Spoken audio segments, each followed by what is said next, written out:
In the tapestry of life, where every thread holds a story, America in black and white emerges as a haven for the voices echoing through the heart of our communities. In this podcast, we wade through the rivers of our collective experiences, celebrating the vibrant hues of change brought forth by the whispers of hope and the roars of action. It's more than just a conversation.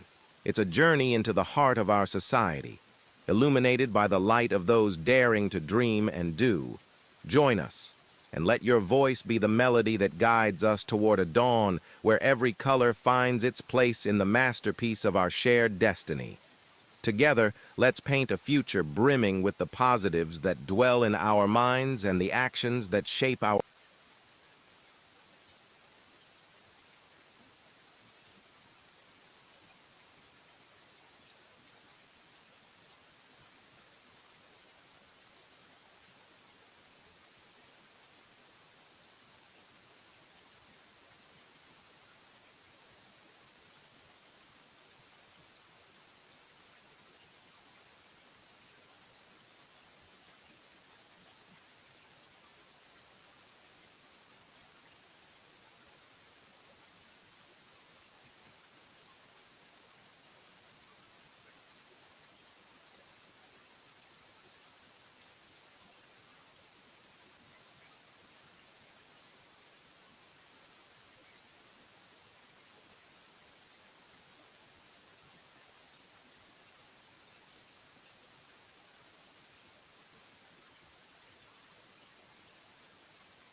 Can't hear you.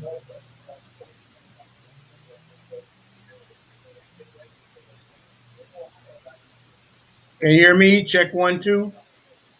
All right.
Dr. Jones, can you hear me? Oh, no, okay, I can't hear you either. Minute. Oh, Can you hear me now? yes, sir. Yes, sir. Yeah. All right. Well, while Brother Charles is trying to figure it out, we can still talk about it. How you doing, sir? I'm wonderful. That's good. That's good. Now you're in Pennsylvania? I am right outside of Philadelphia. Okay. Okay. So Somone told me she heard my television. I got the results on TV. I got another computer here, and then I got you guys here trying to keep up to date.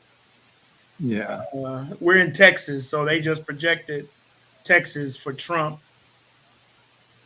unfortunately, but we knew that was going to happen.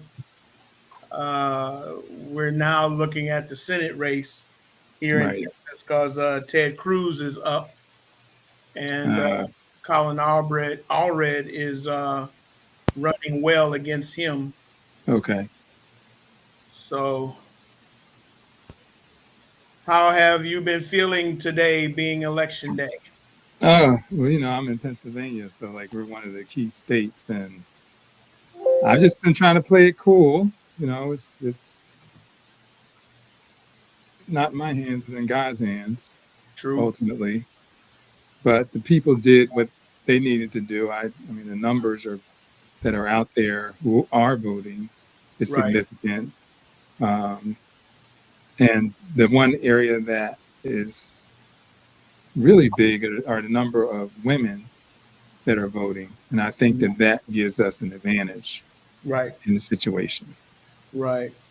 And I think also that, in looking at all the polling throughout this entire race, I think that's been the underrated number because typically pollsters don't go to the women. It's Hmm. usually men for the most part that poll. So I think that's going to be the X factor in a lot of these states, especially the battleground states and some of the states that have not reported in as of yet. Because on my computer, they got the electoral college votes at 99 for Harris and 137 for Trump. So, Yeah, we still have California and right. New those York hasn't reported yet. Uh, North Carolina. Well, I know they were counting in Georgia for sure. yeah, yeah. Georgia, she's down. Uh, Trump is leading in Georgia 52 to 46. Hmm. South Carolina, they've already counted. Uh, they counted for Trump. She just got Delaware. They just reported Delaware. She's up in New York, 71 to 28. But Uh, how about what did you say about Delaware? Delaware just reported for Harris. Okay. Yeah. New York, they're giving the Harris already, but it's not on the It's not on CNN yet. It looks like they made well. It's only 19% from Pennsylvania, but she's up 60-38. Wow. Yeah, that's gonna be a game changer. Yeah.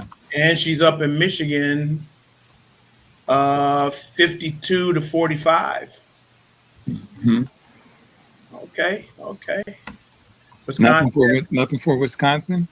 nothing from Wisconsin yet. They were having some problems. It was reported that they were 30,000 votes had to be recounted. Oh yeah, yeah, that's true. I did hear Yeah, that. but I'm surprised they're giving Minnesota to Trump.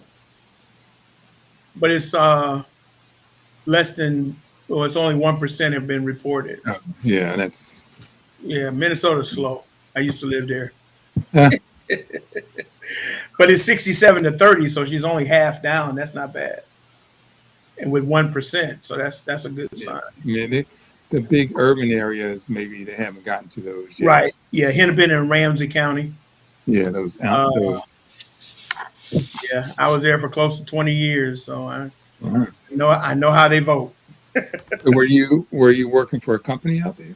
No, actually, I went to school Okay. at the University of Minnesota. I'm Mhm. originally from Milwaukee, Wisconsin. I have a friend that went to, well, actually, he's a pastor. Went to University of Minnesota. His name is Dennis Green. Um, he is probably 70. Oh, okay. Yeah, No, I don't recall the name. I'm sure it's a pretty big university. No, we don't hear you, Charles. Did you try going out and come back in? Did it connect?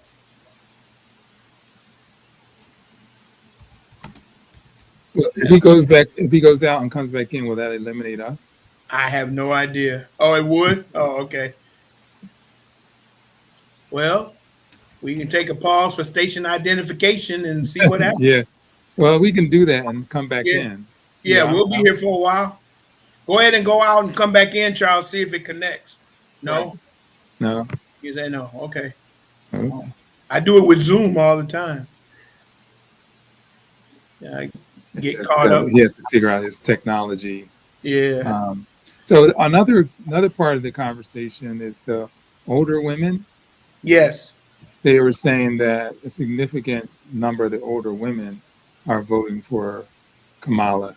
Mm-hmm. That they remember when, you know, the Roe versus Wade, the whole Right. time that they had it, then they didn't have it. Mm-hmm.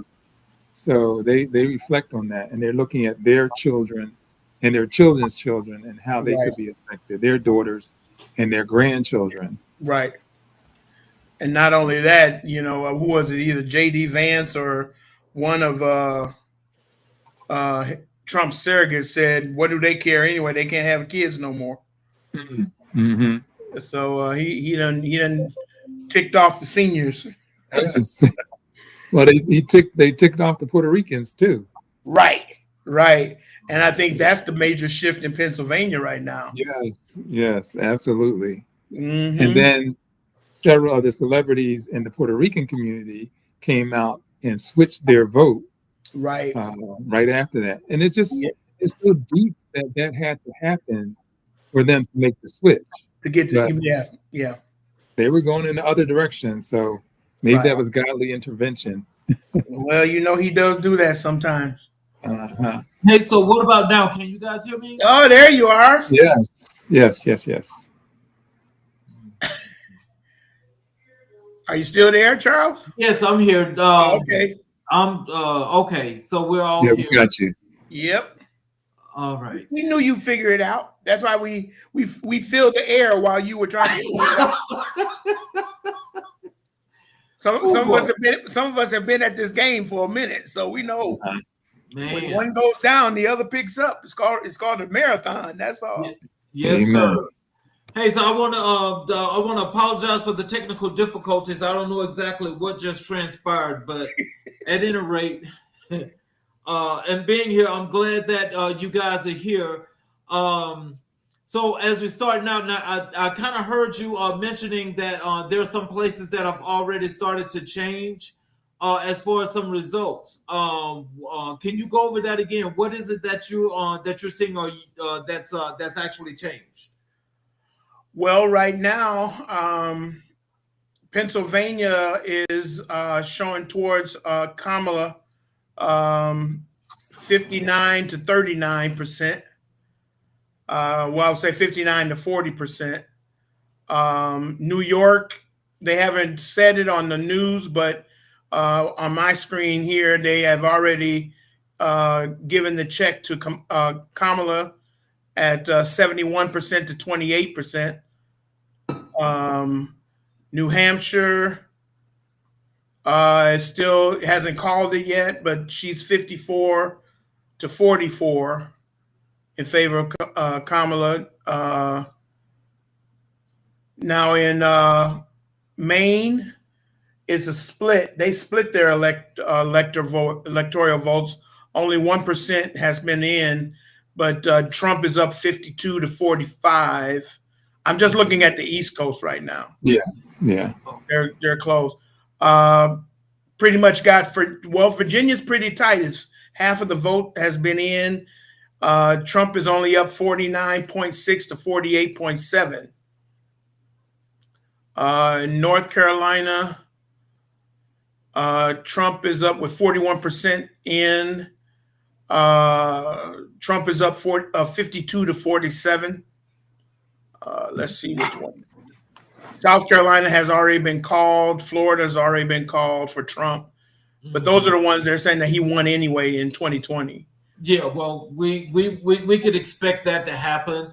Right. The little small red states that he's going to get, but I think as we get to, I think like right about the 10 o'clock hour, 10 Mm-hmm. 11 o'clock hour, I think that's when the dominoes start to fall for Kamala Harris.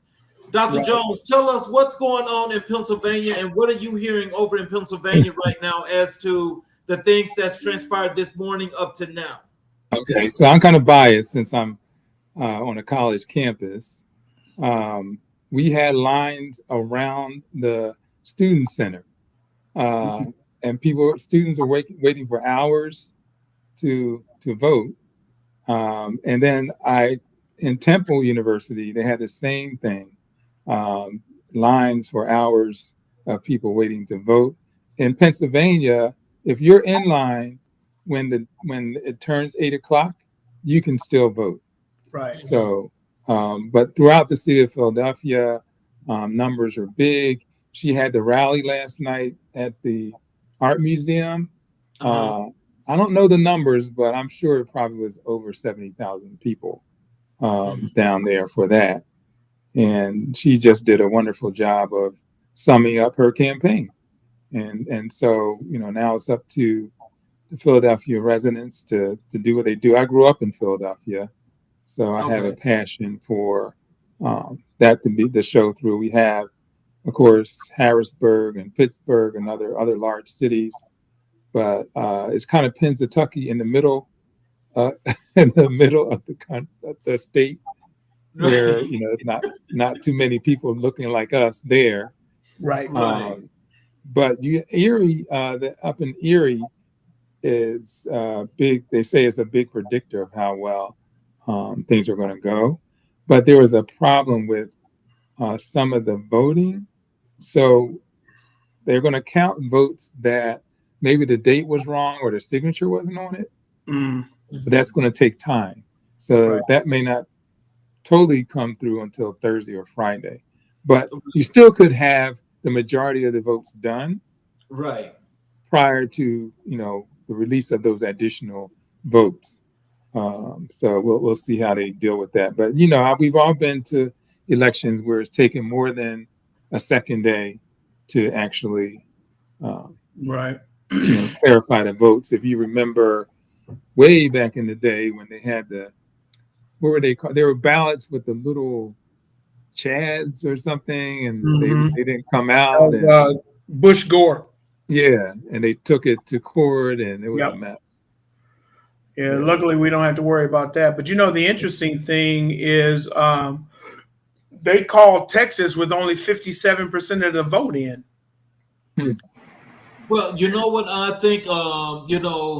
As they're trying to create a situation, I Right. think even as much as they're trying to create the situation of having him have this lead here in the beginning, we know that's all bull tucky.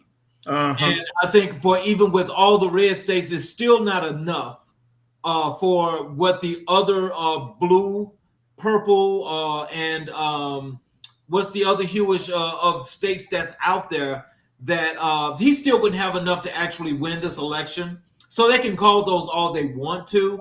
But I Right. think once North Carolina falls the way it's going to fall and Georgia falls the way it's going to fall, I think as we get into the top of the hour, maybe half way into the 10 o'clock hour, you're going to start to see those numbers rolling in where Kamala is actually going to come back and she's going to take this lead and she's going to finish this out. So let me just ask you guys while we're going through this.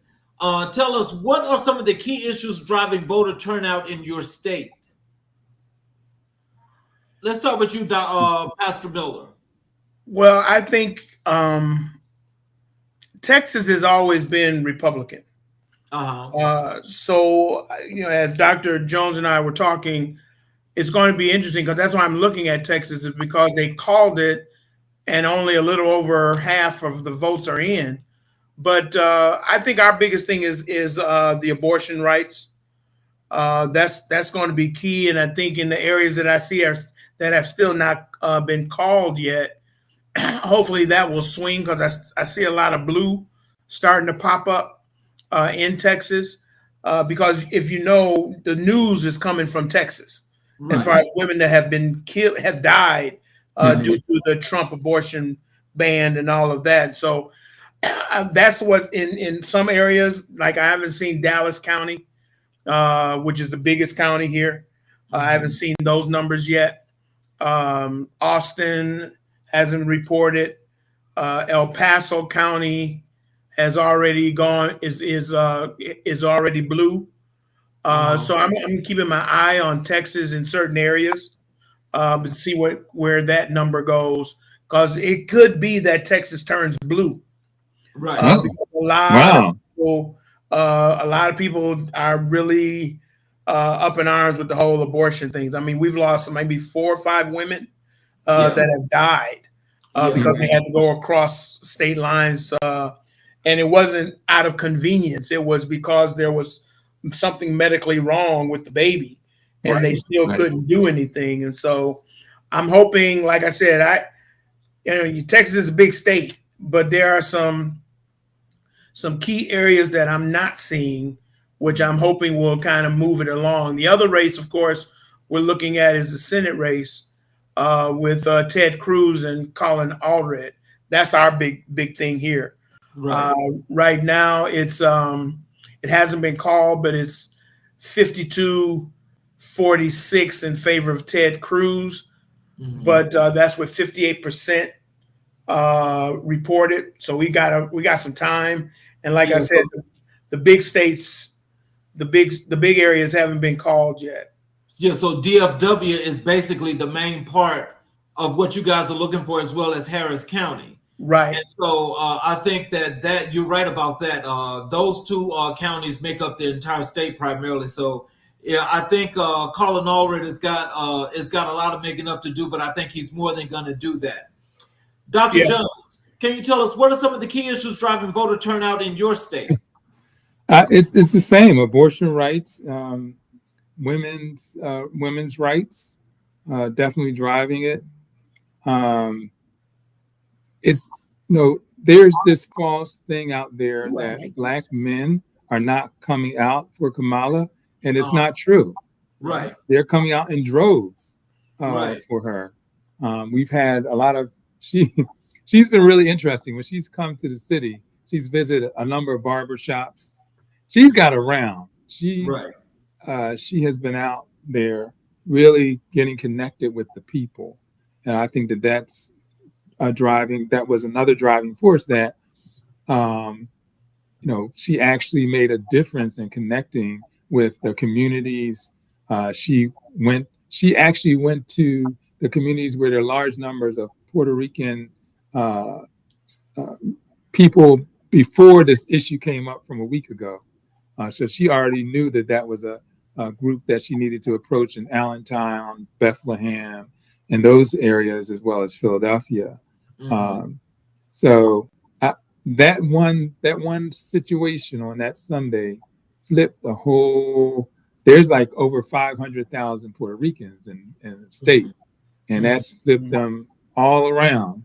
So again, looking at people of color, that's another big thing. How can we engage them? How can we get them involved and help them to see the benefit of their involvement? I think that that's been an issue, but I'm looking forward to seeing the numbers Mm-hmm. ultimately and how well they turned out, and I'm looking to see this as an election where the numbers just out outdid themselves in terms of people who are actually voting. Right. Because the enthusiasm on her side is huge. Right. It's huge, and for her to come and spend her last um, Right. presentation at our art museum, and then I'm kind of biased, but I'm a Howard University graduate, so I'm glad she's landing there right now. I would love to be with her. So let me ask you this, though, Dr. Jones. Last year, after all of the stank and everything that the Trump campaign tried to pull in 2020, and Philadelphia gave us the president of the United States, do you kind of like feel like or seeing anything that's trending that way that Kamala actually is holding the ground to where it's still looking like Pennsylvania is still going to be in the blue column? Yeah, I feel pretty confident because of the outreach. Another example of that is we've had five um, different groups come to our home to make sure Uh-huh. that we voted. Right. And they're telling me that the same thing has been happening around the state, that we really have a ground game in Pennsylvania that Trump doesn't have, that they're Right. actually doing this following up. They see a sign in your yard that doesn't actually mean that you voted. So they're coming up to the door to make sure that you voted. And so I think that there's an actual push, not just in signage, but in activity. And then the enthusiasm behind that is driving people to come on out and vote. So we're right there. We're in the game. Um, I'm confident that we're going to win, and I don't know how big, but I'm confident we're going to win. Pastor Miller, Yes, sir. can you tell us how has the political climate changed since the last election in Texas? Well, I think from what I see, there are a lot of people from other states moving to Texas. Right. Texas is becoming the last hurrah for a lot of people.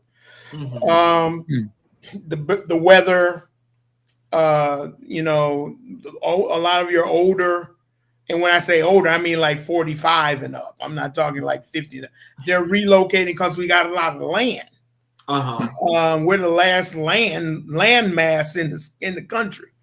So with that, you're getting other political views Mm-hmm. Mm-hmm. that are coming in because it's no longer Texas is Texas.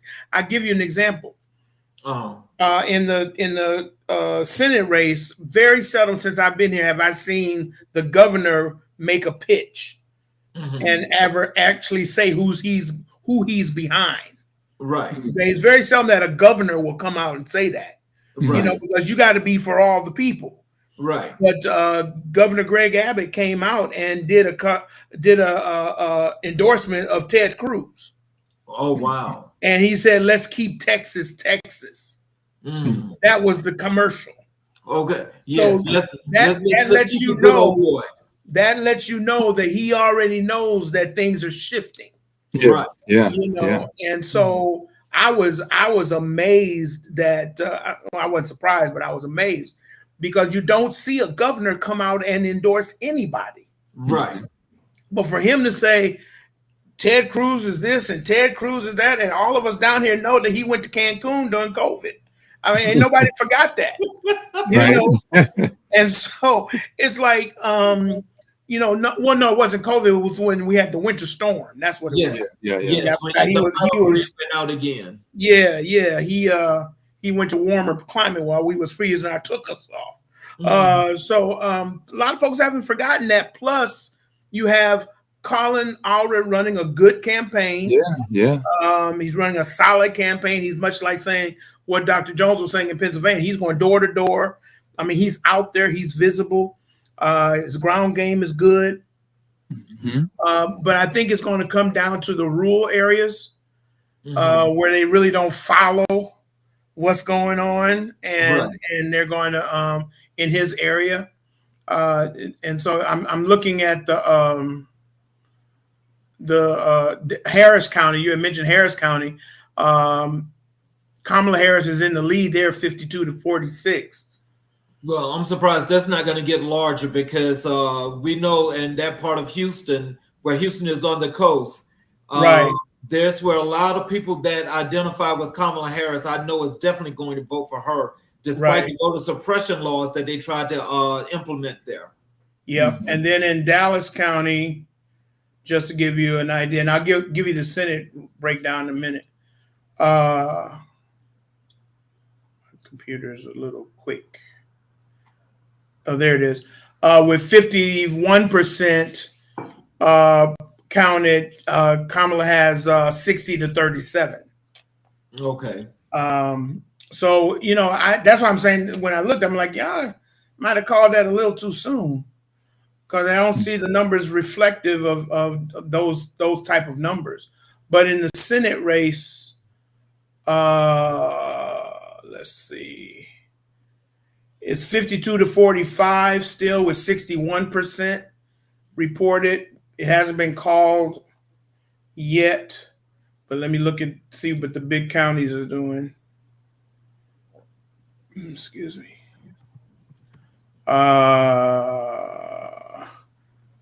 Yeah, all red is up in Dallas, 62-35 in Dallas County, and in Harris County,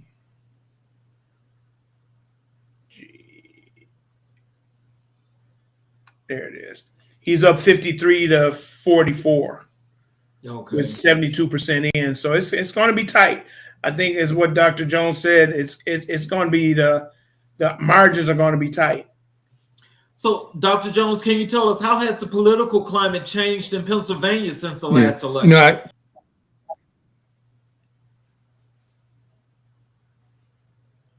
Said it. I said, how Hello? has the political climate changed in Pennsylvania since the last election?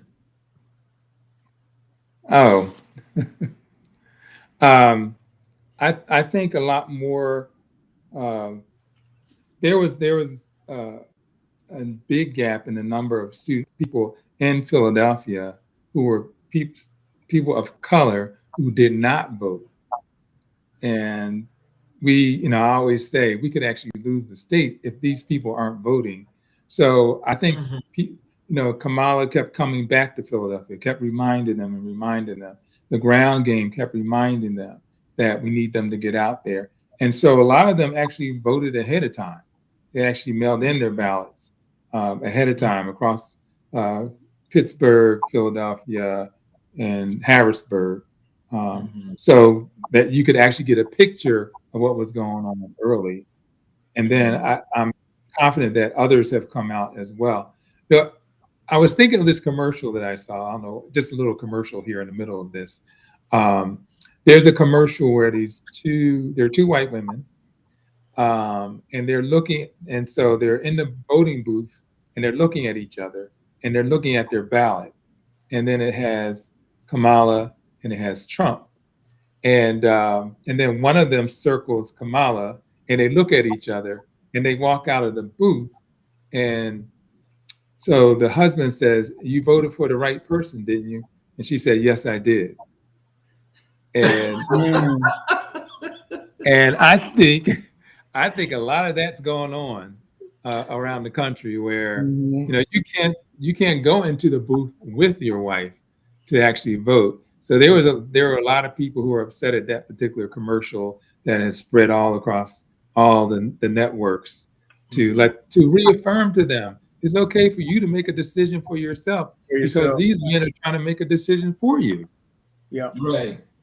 So I think with you guys both stating the fact of abortion being this top issue that most people are looking at, and we know that most women, especially in the conservative states, where there are more abortions, there are more problems with the incest, the rape, the all of those things, and Yeah. that again, still these people are not feeling like that they have to cover that.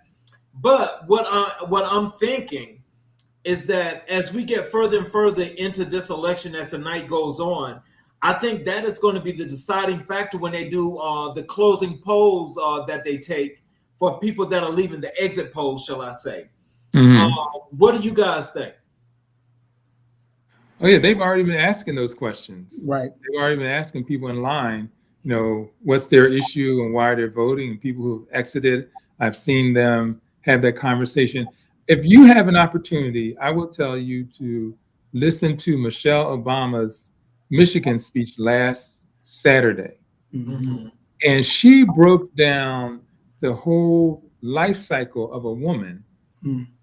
from early childhood to puberty to their first period, um, having children, and then menopause. She broke the whole thing down.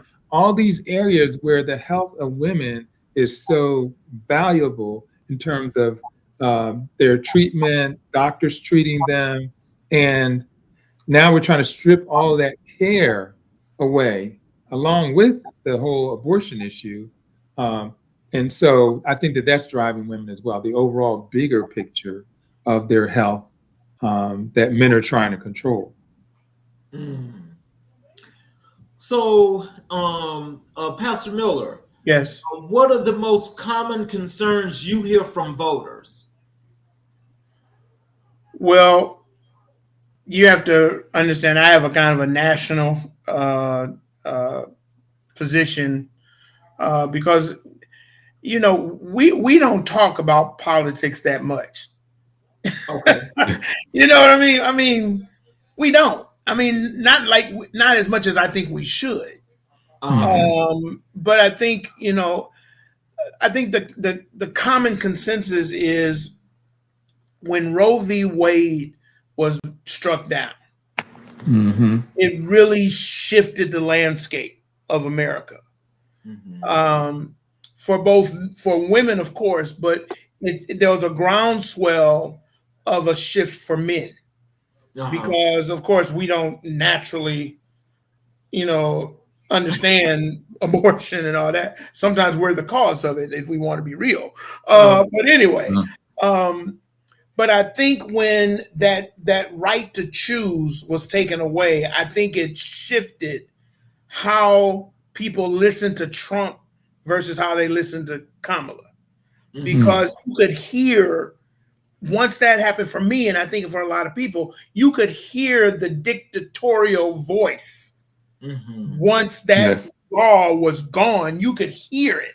Mhm. Because it's like, if you could do this on this level while you were president and you said you were going to, Right. I'm going to get 3 Supreme Court justices. I'm going to put them on the Supreme Court, and I'm going to get rid of Roe v. Wade. And then you went for the next 4 or 5 years touting the fact that you did it.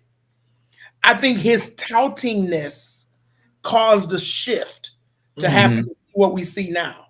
Mm-hmm. Whereas when Biden made the righteous decision, I believe, to step aside, Mm-hmm. and allow Kamala to come in, and to see men, just African American men, Latino men, white men, all these men started going, towards Harris.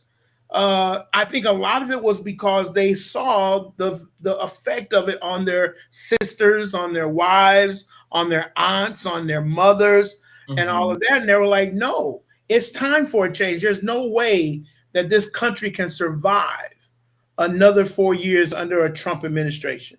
It's absolutely no way, Mm-hmm. especially if you're listening to what he's saying. Now, if you Mhm. just going for the flow, then you won't care. But I Mhm. think as the race continued, people started to really listen. Mhm. Project 2025 became something that was a readable document. It Yes. wasn't just a soundbite. Yes. Right. People started downloading Yes. this information and really saying, okay. Mm-hmm. And then you saw, the commercials were really for the Harris campaign. I think they did a phenomenal job of using social media, of using commercials to really point out the difference. And so for me, when I do my show on Fridays, Q&A with Pastor D, a lot of our conversations was around the election, of course, but it was really a lot of women that came on that were like, you know what? I'm telling my sister, my aunt, my cousin who's a female, I'm making sure they get to the voting polls Mhm. because we can't have this man in the vote. And it wasn't just a gender thing; it was just a right thing. Right. Because I don't think Mm-hmm. Kamala made sure not to run on her gender. Right. She made sure she didn't run on her race. A lot of Right. the other folks made it of her ethnicity and things like that, but you never heard it come out of Kamala's mouth or Right. any of her surrogates. So I think that's really what turned the tide, from what I could see and what I experienced on my platforms. But I think moving forward, however this shakes out, we in our community have to become more politically astute, not just on the national, but all the way down the pipe. Right. Because the national only does so much, federal Mhm. only does so much. It's who's in your state house, Mhm. who is your state representative, who is your county commissioner. Those are the ones that affect your house. All politics is Yeah. local. Exactly, Yeah. exactly. And I So, think that we can't, just to add to that, I think that we can't wait for the schools to educate our children about politics and the impact that it has on their lives, Right. because they're not going to tell that story of, what it has been, how it has impacted us. And if anything, they're going to try to take books and information out of the school system to keep them undereducated about the political issues in our Right. community. you both hit on two key things. And I think, these are some issues that they're not discussed as much, but I'm just wondering, what is you guys' opinion as to how they really matter? One of them is, when you're just talking about in the schools and them taking out the books and the school history, not talking Black history, I mean. Mm-hmm. How do you think, and what do you think are the effects of that, and what should people in our community, people that look like you and I, what do you think are some of the things that they should be thinking about as we're going into the future, despite if Harris is president or not? What are some of the things that we should be looking at? Well, I think we need to be aware of the fact that they are really taking libraries out of schools. Mm-hmm. I Someone talked to me. I can't remember who it was, and they were like, "Oh, we were talking about the publishing industry and how books are not being written as much anymore. A lot of people are doing self publishing. Right. A lot. There's not the big houses like Pilgrim and something Schuster. Those guys. Simon and Schuster. Yeah, all of them. You see the name, but a lot of self-publishing companies have bought the name, but have gone to self-publishing, and so there's a misnomer of the big house versus you still doing it yourself. Right. Mm-hmm. And so libraries in schools are being shut down. Mm-hmm. They're no longer really libraries in school because we're so technologically astute in our schools with the computer and Google Yeah. and Wikipedia, but that also takes away the ability to read. Mm-hmm. And so we're becoming slowly and slowly illiterate. Mm-hmm. We're not, because we're not reading, we're not sitting down reading a book. It's not required in the classroom anymore.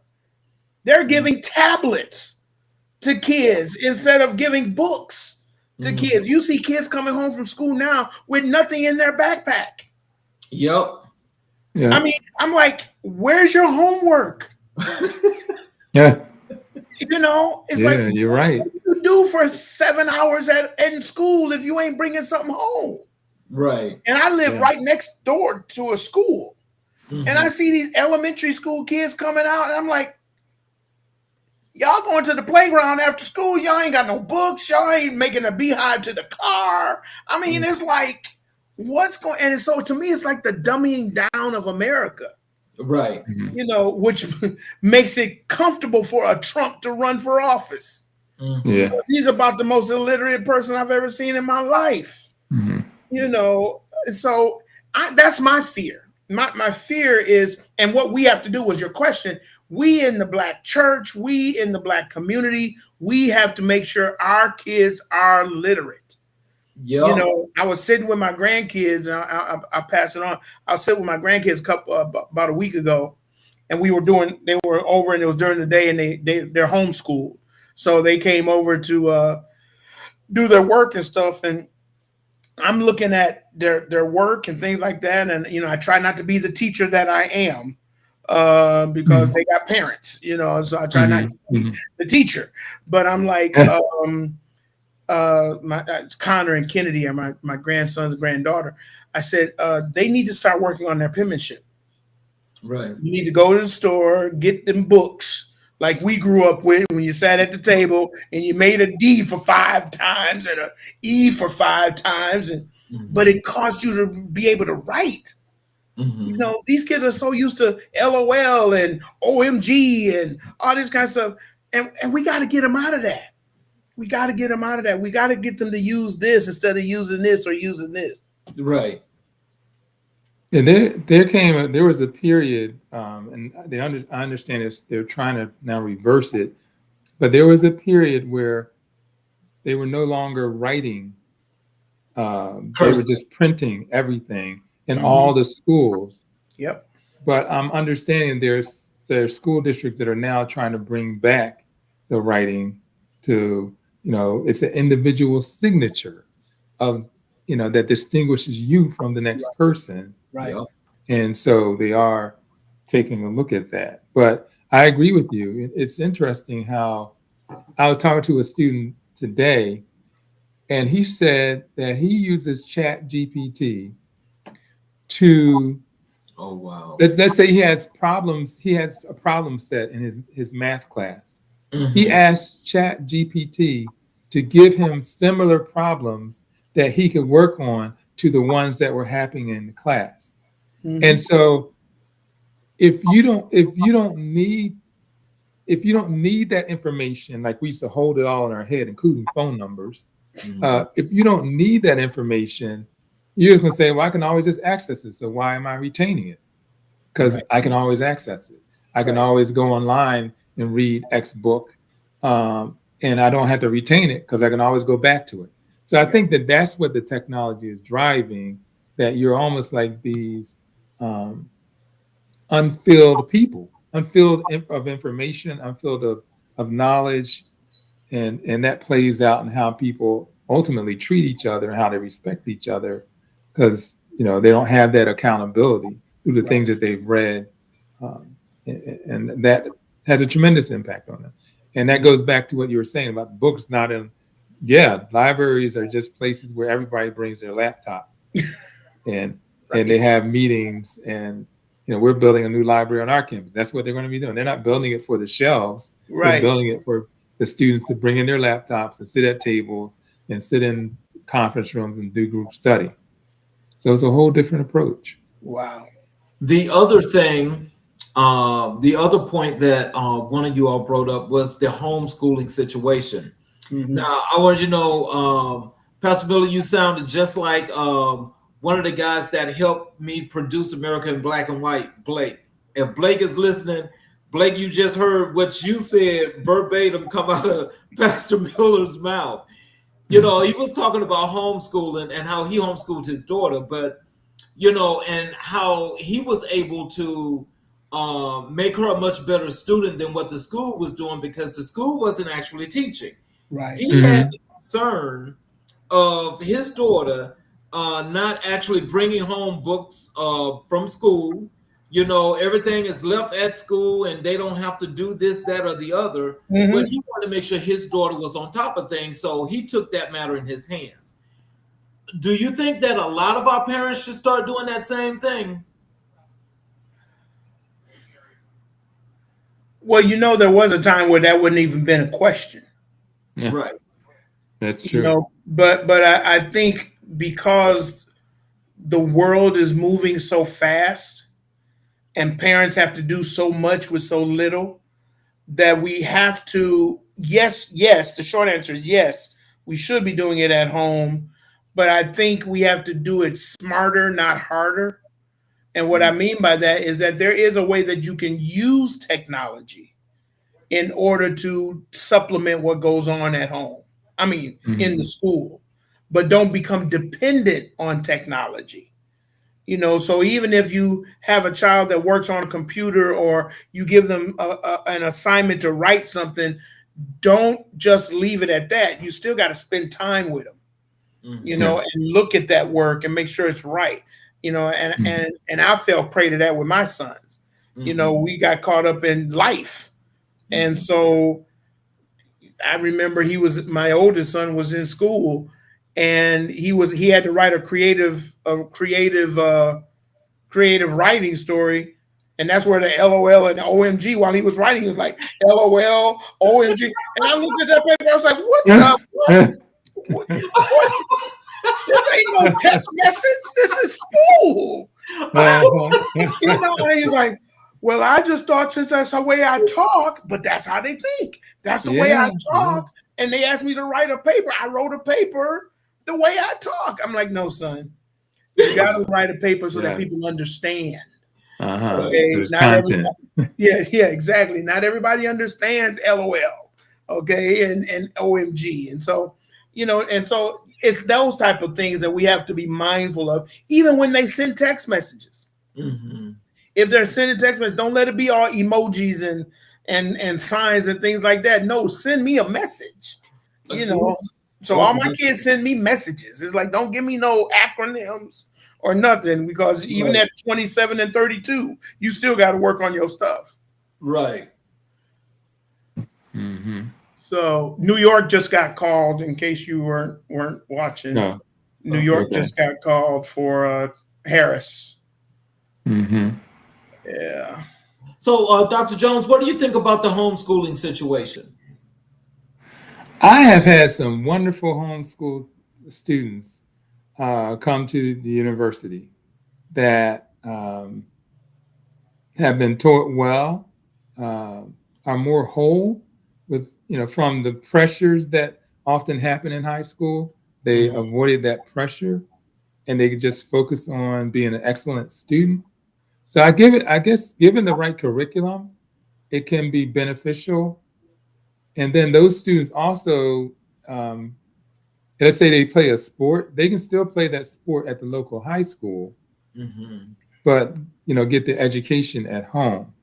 And education can also be going to a science library, going to a Black History Museum. So they have options of things that they can do, but it gives the parent more control of what information is going in and what knowledge that they bring to the table. So I think I'm definitely for it from my experience. And just to add to that, I know a number of parents that are homeschooling their kids as well, and I always caution that they make sure that they get the socialization Yeah. that they need, because the isolation can be critical if they ever have to go into a public setting. Mhm. I have one parent who homeschooled them up until their junior year, and then in their senior year they let them go to public school just to get that socialization enough to get ready to go to college. You know, and so it's a balancing act, because some kids, if you do it right, they can still have that socialization and do a hybrid type of deal. Certain things they go to school for, and certain things they do at home, depending on the grade level. So I think we just have to be careful that we don't miss out on those critical years age wise where they need to know how to socialize with people, and interact with people. Otherwise, they get to a culture shock when they get to college because they've never had it in the formative years. Welcome, Pastor Bowman. How are you? Doing pretty well. How about you, my brother? I'm doing excellent. Welcome to the show. I see you got your iPad charged. Yes, sir. Yes, sir. So, what are some of the things that you've heard that's been taking place in your state where you are, as to I think they've already called your state, for Trump. Yeah. Right. What are some of the things that you're hearing that was happening there before that call? Well, no surprise, Charles. As you know, Kentucky is a ruby red state. Ironically, we do have a strong Democratic governor. However, for the last 3 elections, including this one, the state has gone strongly for Trump. So that is by no means a surprise. In fact, I'm going to pull up some numbers for you in real time.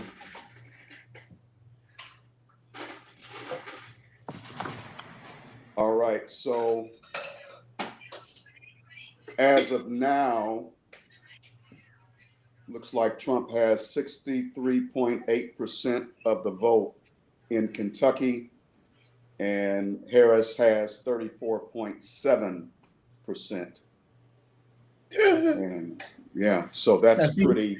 Now this is crazy because my numbers show 64.1 and 34.4. Okay. I mean, but it's just that's how it's so hard to tell with the numbers what's really going to happen, and that's totally different than what's on CNN right now. It's like, but I'm sorry, Doc, I didn't mean to step in. You're fine. You're fine. Yeah, I presume that you're watching John King on CNN. He's the numbers guy. Yeah, but I also have a real time on my computer. Okay. And so, they got the map on CNN at 162 to 81 in favor of Trump, but mine shows 188 to 99 in favor of Trump. So it's like I'm trying to figure out who to believe. Right. Yeah. Right. In the Senate race in Pennsylvania, Casey is winning 49.9 to 47.6. Okay.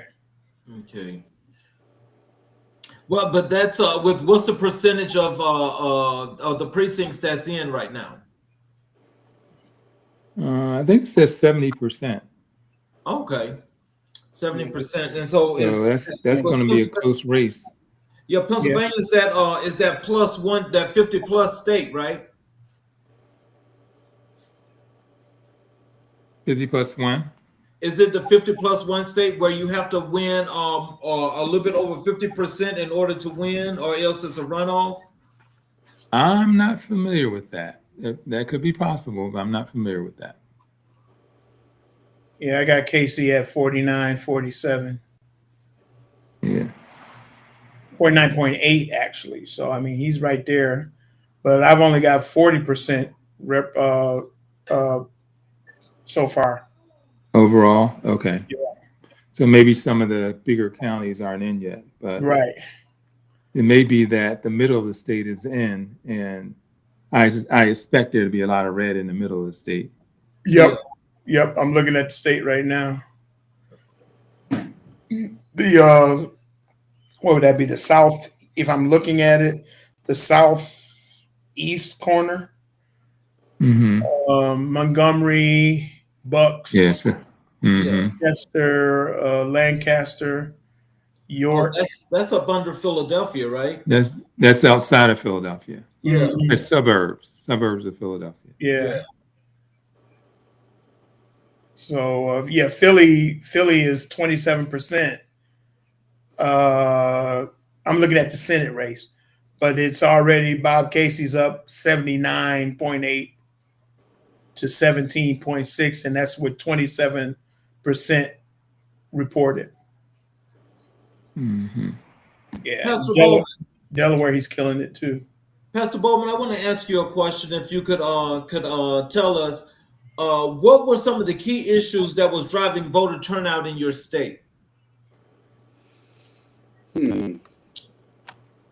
I would say that there were two amendments on the ballot, and the second amendment was the most prominent with regard to vouchers. And I voted no on that because in my study of vouchers over the years, I've determined that it was a scheme to siphon money out of public education. And Hmm. you got to look at not just the amendment itself, but the agenda behind the amendment. And so, yeah, that would be one of the main issues that was driving the voter turnout this year. Okay, and so since the last election in 2020, has the political climate changed in Kentucky at all? Not significantly, no. Like I said before, Kentucky is a ruby red state, Mm-hmm. and Republicans are very much in power. However, we do have an excellent Democratic governor has done a pretty commendable job in terms of manning the ship, but yet and still the Republicans do have a stronghold here, particularly as it relates to presidential politics. Hmm. So, what were some of the common concerns that you heard from the voters there in your area? Well, like I said, Amendment 2, a number of my colleagues and friends voted no on it.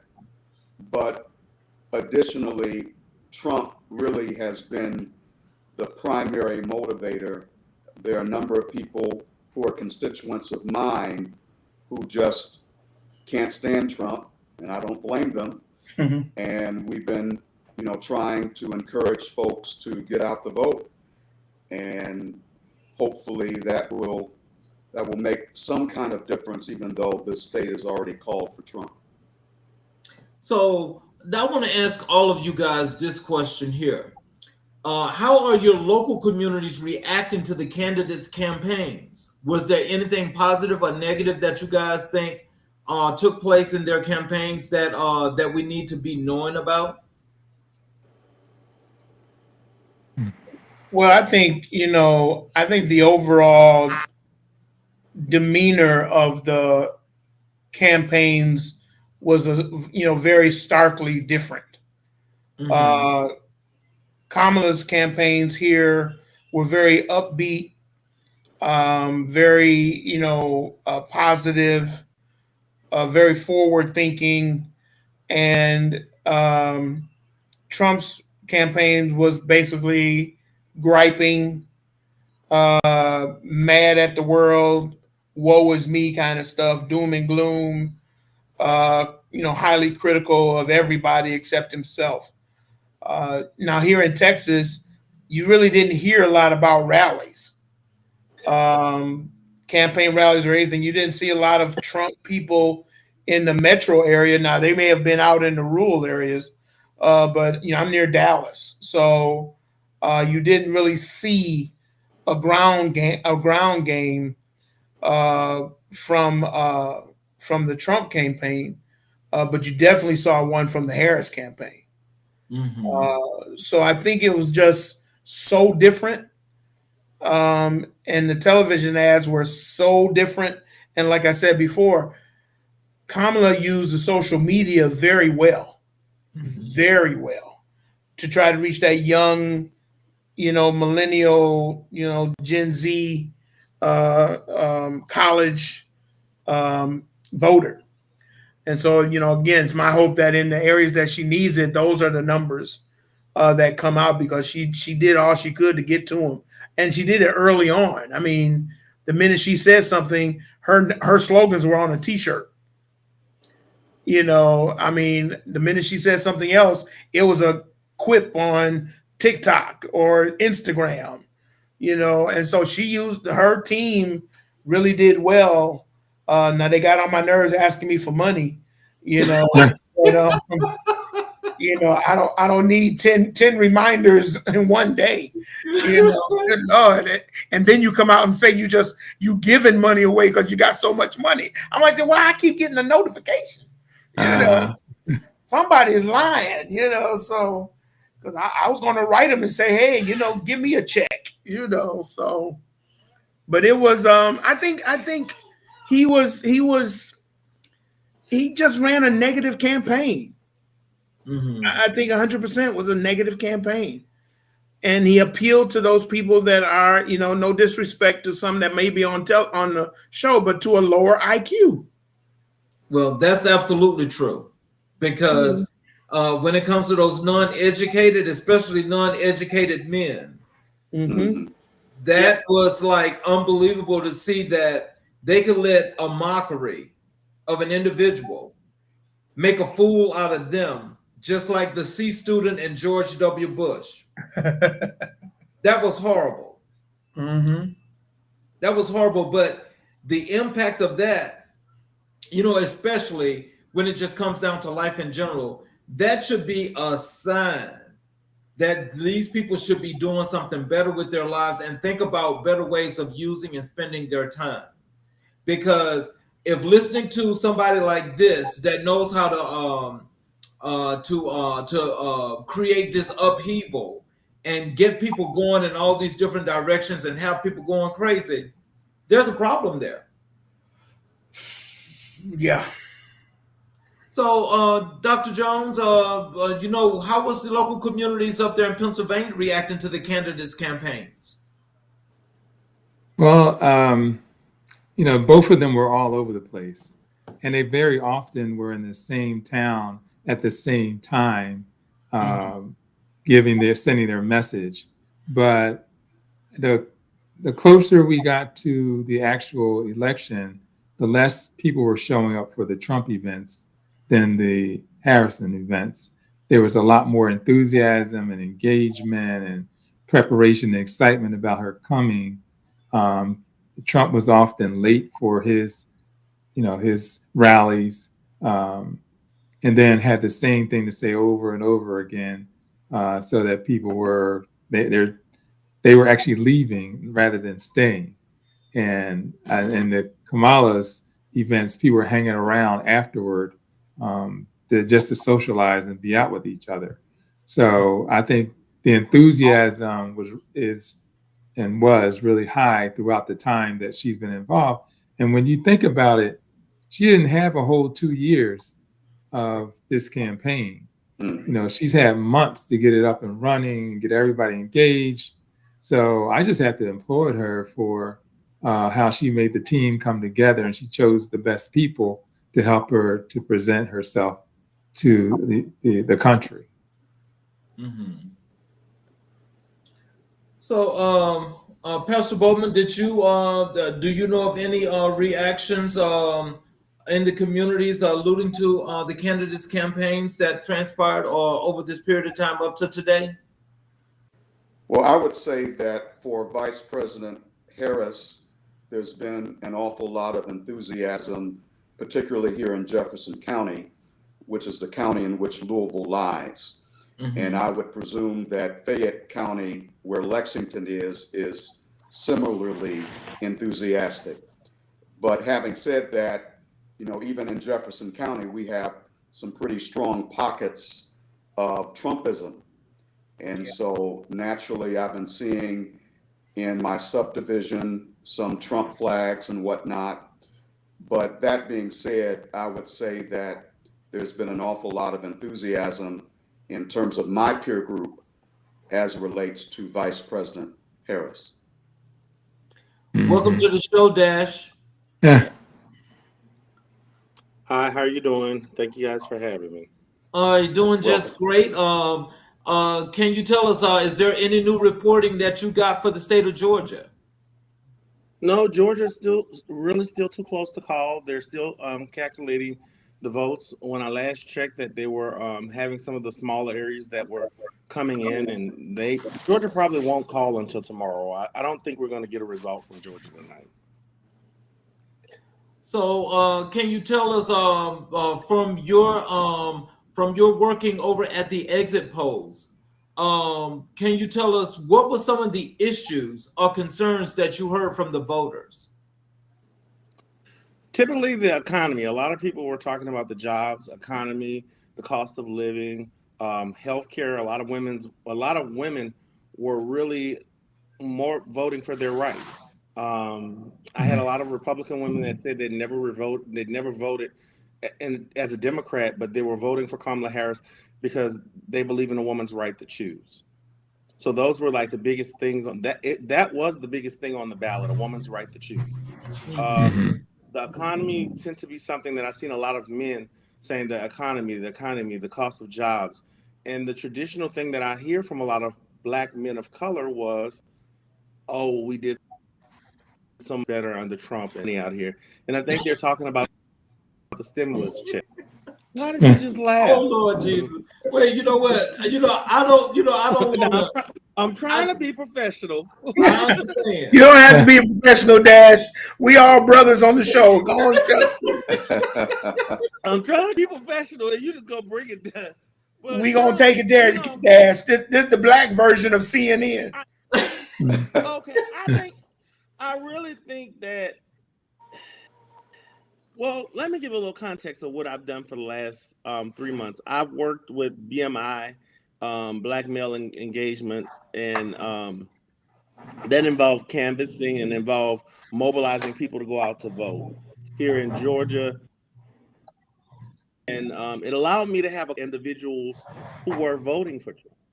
And I want to choose my words very correctly, not to insult anyone. Most of the men who were for Trump were men that made a couple of dollars in their lifetime.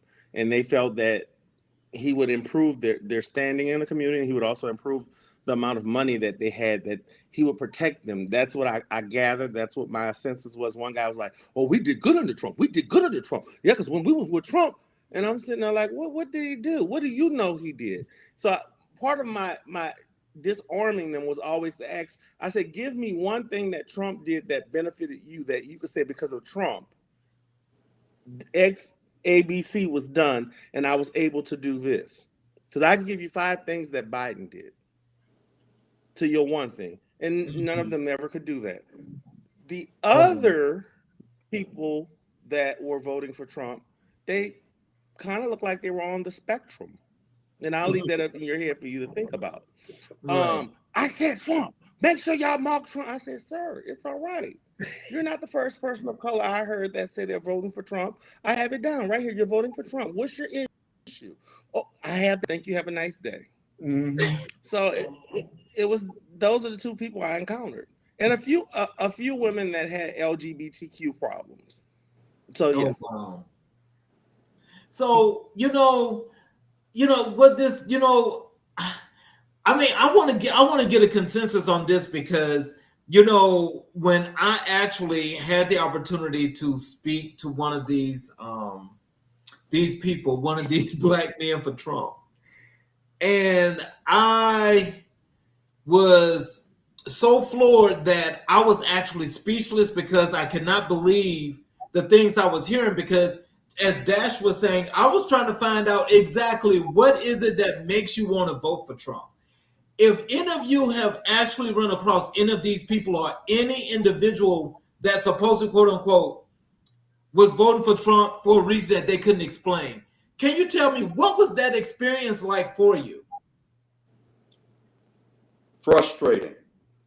So I had a discussion with a brother in a barbershop, and I would suppose he was in his 30s, and I asked him who he was voting for, and he said Trump, and I asked why, and he started listing the various talking points that Trumpers usually list.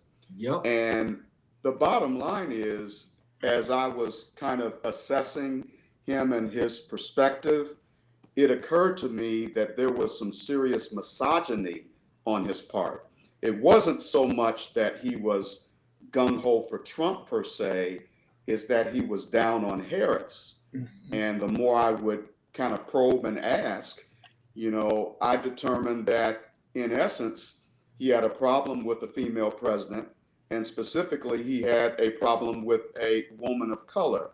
And I have to ask myself, as a mental health clinician, what's some baggage perhaps that he's carrying right now that has shaped how he sees this race, right? Yes. Because, we talk about misogyny within white men, but it's also present within black men.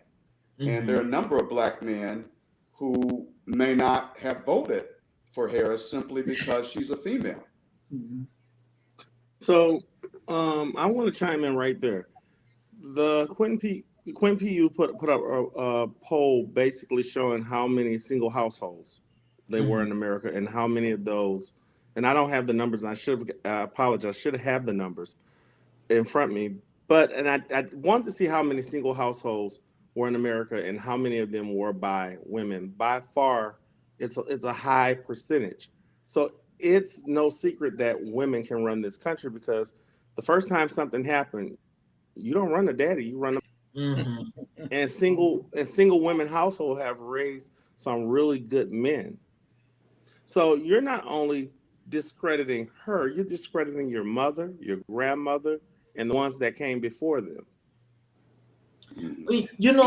I just, like with Pastor Bowman, I mean, I have it gave me the sense that these are men that's got issues with women, and it's got to be something close, personal, and very intimate, because there is no way that you could just look at this woman, especially if you're a black man, because as Dash mentioned, you got a mother, you got sisters, you got aunts, you got cousins.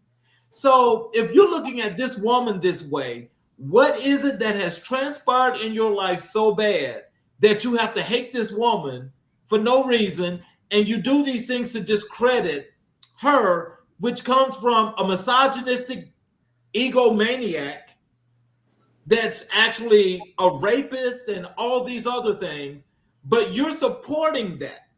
But then come back and say, no, I don't like this, but you vote for him anyway.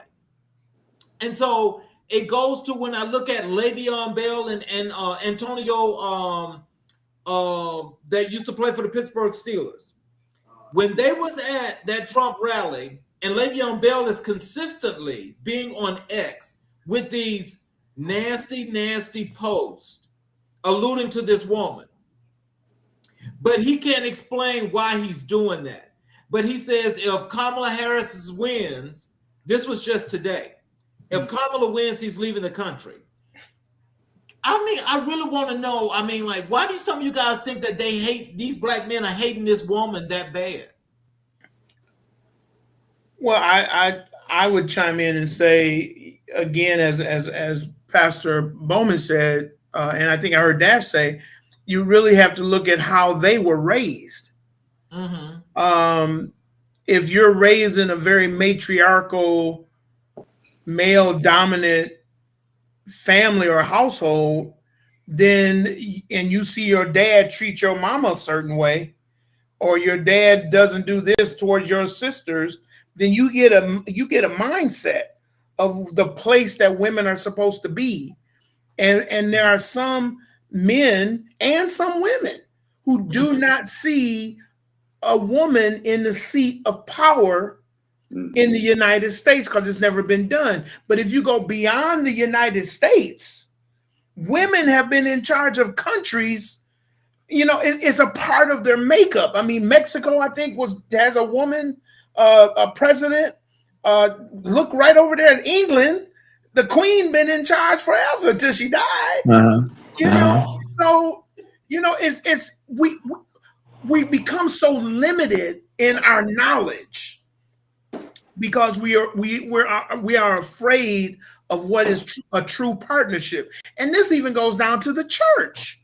If we want to be real, we still fighting with women pastors and women preaching and all of this kind of stuff. And they forget there's that scripture in Acts that says, In the last days, I will pour out my spirit on all All flesh. flesh. You know, Yeah. it didn't say on all male flesh, but that's because you don't Yes. understand that the Bible was written from a matriarchal perspective, because women were not seen as equal in the time that the Bible was written. So it's like Mhm. you have to teach. And if it's not taught properly, then it's skewed. And when it's skewed, then you get the answers that you get when you go in certain barbershops. Yeah.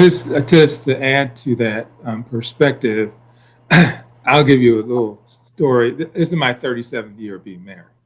Um, so when we first got married, again on this whole what role, who does what, I was to manage the budget, and we both put our money together in that budget. Well, I wasn't too successful in managing the budget. And so now we came to a conclusion that even though I was the CEO, she would be the chief financial officer and help with the making of those decisions. And I bring that out because many of the women in our lives are chief financial officers. They run the whole house. They manage all the children. They manage schedules. They make decisions. And when all those presidents, Carter and some of the others, had issues, who they turn to? They're the women in their lives. Mhm. And so this, they are our partners. They have wisdom that God has given them. In fact, they have more intuition than men have often, to have deeper insights to things that we consider frivolous. So I think we miss out on the gifts and talents of women when we want to relegate them to places where they can't be. They can't be president. That also stems in corporate America, where a lot of the CEOs, there are very few women who are CEOs of American corporations. And when they get there, they get so beat up that a lot of them step down from those roles because the same activity or decision that a person that's not of color would make is treated differently for a woman of color in those positions. But they can lead. They lead in many different ways, even in preaching the word and instruction there as well. So, I think we're, in our communities, we need to do a better job of the valuing women within our communities. Okay, so I like to give actual stats, and these are not things that I come up with. So I went back to the sources that I originally spoke about. Statista in the U.S. Census data. Currently, we have 1.9 million children being raised by a woman, and that was based on the 2023 census report. And Statista pulled their data from some basic sources. I can't dig that deep. And you have roughly 3.5 men being raised. 3.5 children being raised by men, and this number is up 60% since the last Census Bureau. These are not numbers that I made up. So these kids are going to come out flawed because they were raised by a woman. What you're basically saying to me is, and in my time frame, we had less male principals than we had more female principals. So what you're basically saying to me is that a woman is incapable of leading in any type of leadership. It's just somebody has a little something. Is that mine, or I don't know is it like a vacuum cleaner? who's washing the dishes. So, okay, because what you're basically saying to me is that a woman is incapable of leading, and it's a smack in the face to your parents. It's a smack in the face to any woman that means something to you in your life. Let alone that this man has been convicted of rape. Let Mm-hmm. alone that this man has basically talked about how he can defile a woman's by the you know what. He said these things. And whenever Mm-hmm. I'm talking to Trumpers, my first thing is to say, nothing I say, because I learned that I had to start having facts, because they don't come with facts. They come with shit they read off the internet and stuff that come out flying out their mouth. This is what he said. He was found guilty by a juror of his peers. We didn't just find him guilty to say he's guilty. Two juries found him guilty. Mm-hmm. He did these things. Okay, somebody getting a car wash? So those are always things that I like to point out. when coming in contact with his clan, they don't like facts and they don't like truth. They're quick to say something skewed, some made up, or we're just saying that because it's him. No, we didn't do the Census Bureau because we knew he was coming. This is information we've been doing for 30 something decades. Right. Census Bureau was when slavery was here. So Yeah. when talking to those people, you have to have facts, and it anchors them. But you have to arm yourself with facts. Like when you go in the lines, then you got to bring the Bible with you. Got to bring the facts with your pastor. Yes, sir. Yes, sir. And you know, the other thing to add to that is that we, for those of us who really understand what the 8 years under Obama did to this country, it is no reason it is not surprising that we're going through this now, because Trump ran on the basis that he was going to undo everything that Obama did, including discredit Obama. Yes. And you had a whole lot of those good old boys that didn't understand that, you know, we had evolved to the point where we could have a black president. And so those same heads, although they were calmed, you know, or simmering, I should say, after the 2020 election, when Kamala came up, all it did was raise those heads even more. Because now, how in the are we going to let not only a black woman, Right. but a black person, but a black woman Right. be president of the United States? That's why I've always said it. I am, but I'm not so concerned about who wins. And if everything goes the way it's looking, you know, Kamala Harris should win. But what happens tomorrow? What happens a week from now when all the votes come in and it's solidified? What are we prepared for the backlash of America and these white old boys, Proud Boys and the like, popping their heads up? You know, Pastor, you We bring out we an we excellent actually point in that every major period of black progress is followed by a period of white resistance.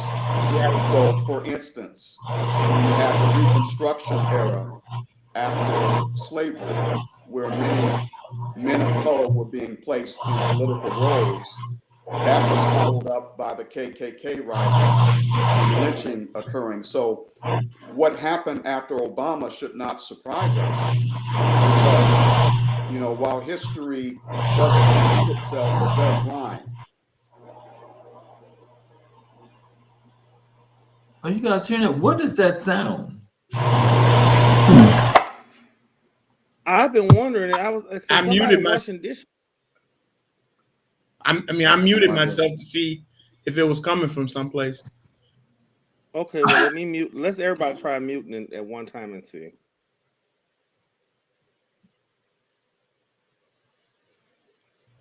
Pastor Bowman, you got the floor. We're all going to mute and see if we can localize the sound. All right. Perhaps that was the sound of Kamala sweeping all of the battleground states. I don't know.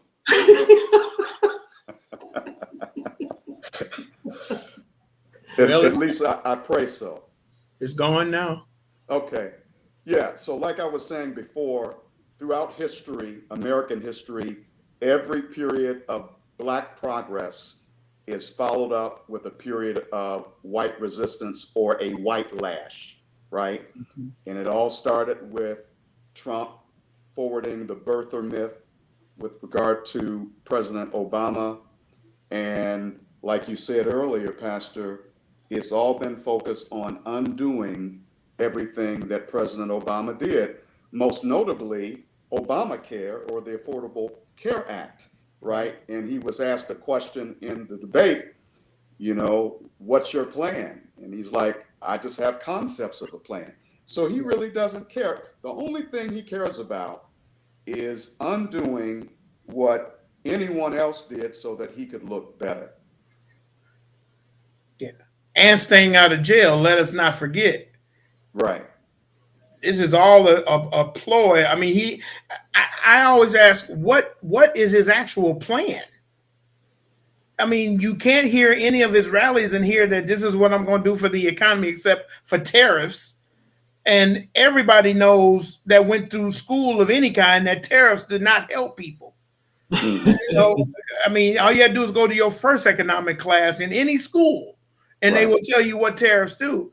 But his border plan didn't work, but he wanted to blame, Biden for the numbers swelling and things like that. But you didn't do what you said you were going to do.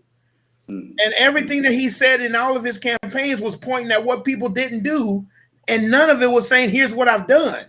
You botched COVID, and Obama gave you a playbook on how to deal with it, and because it had Obama on it, you were like, "I ain't gonna use it." But go to the store and buy some Clorox and drink some Clorox, and you'll be okay. It's like, oh my God.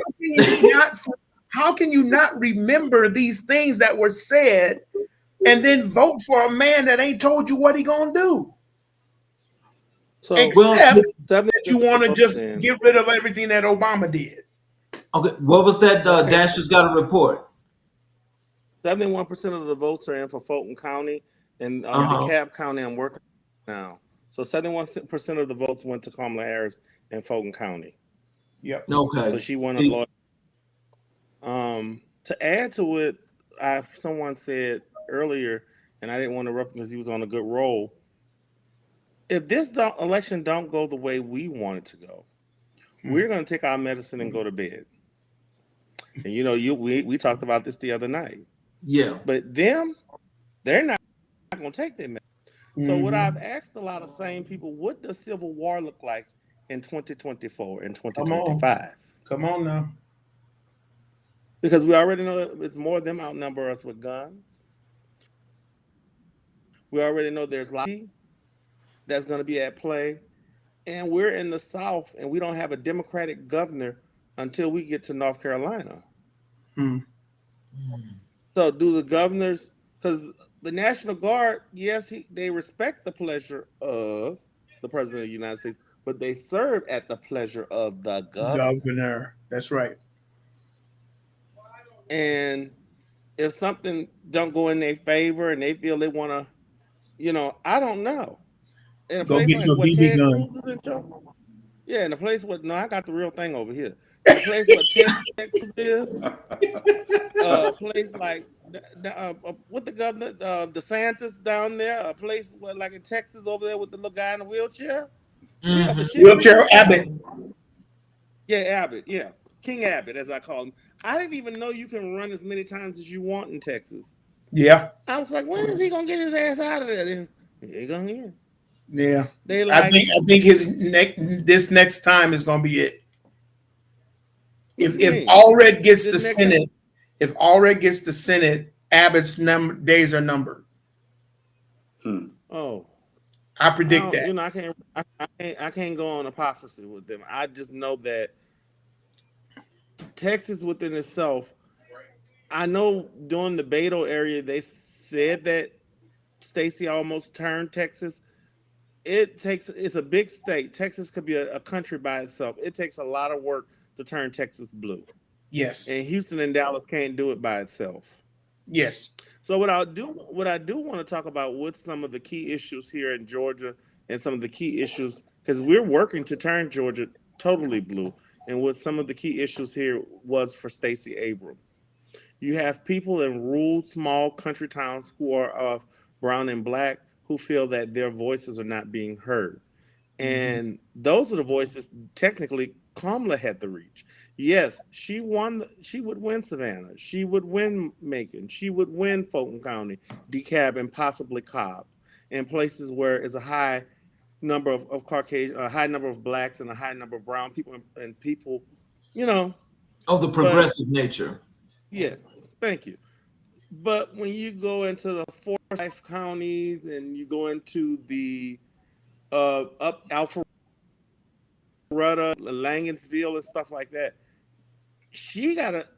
any candidate coming into Georgia have to start taking those people's voices serious and start venturing more into those territories and saying, hey, I'm here.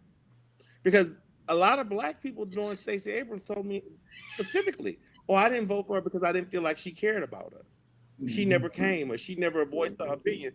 So that plays into the local election. It plays into the national election because if they're not voting for the state representative, they're not voting for her as well.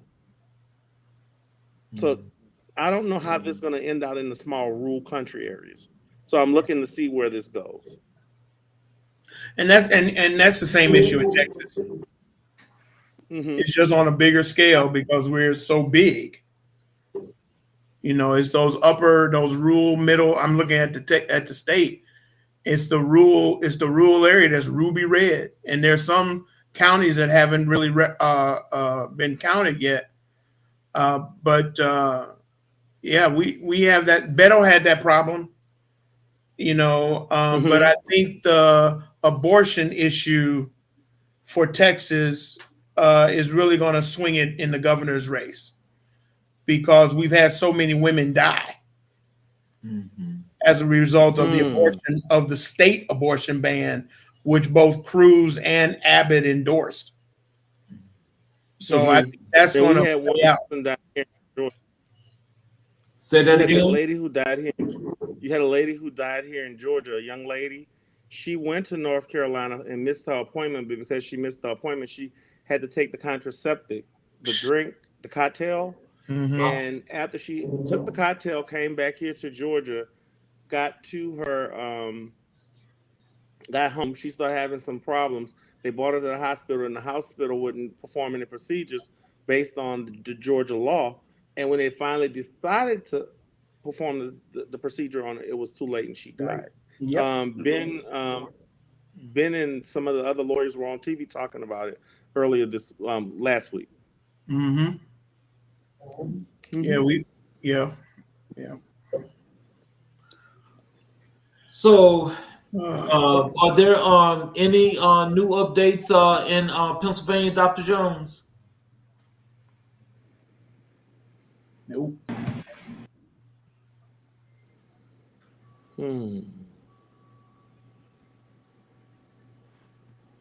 I found out something this morning that shocked me.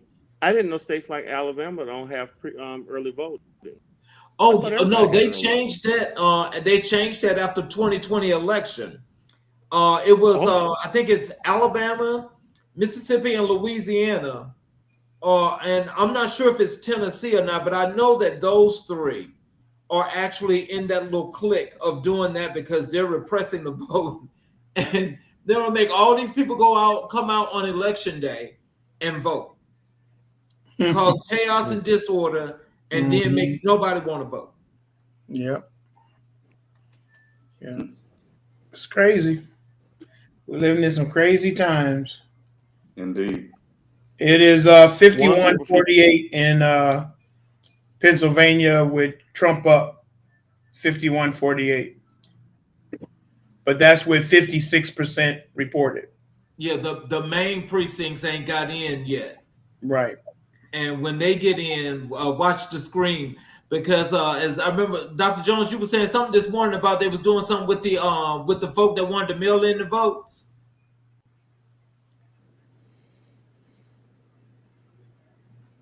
You're on mute, Doc. Some of the ballots had the people put their birth date on it rather than the actual date. And others may not have been signed. So they took it to the judge, one of the judges in the state, and he said that those could still go through, but now it's an additional process that might take until Friday for all those ballots to be counted. But it's still possible that enough ballots have come in for them to call Pennsylvania within the next couple of days. But I'm not optimistic that they'll have it done by tomorrow. It would be amazing if it was done. Yeah. But right now it's at 58%, and Trump is ahead right now. But I think that's definitely going to change. Yeah. Chester's at 11% Delaware is at 24%. Montgomery's at 37%. Bucks is 34%.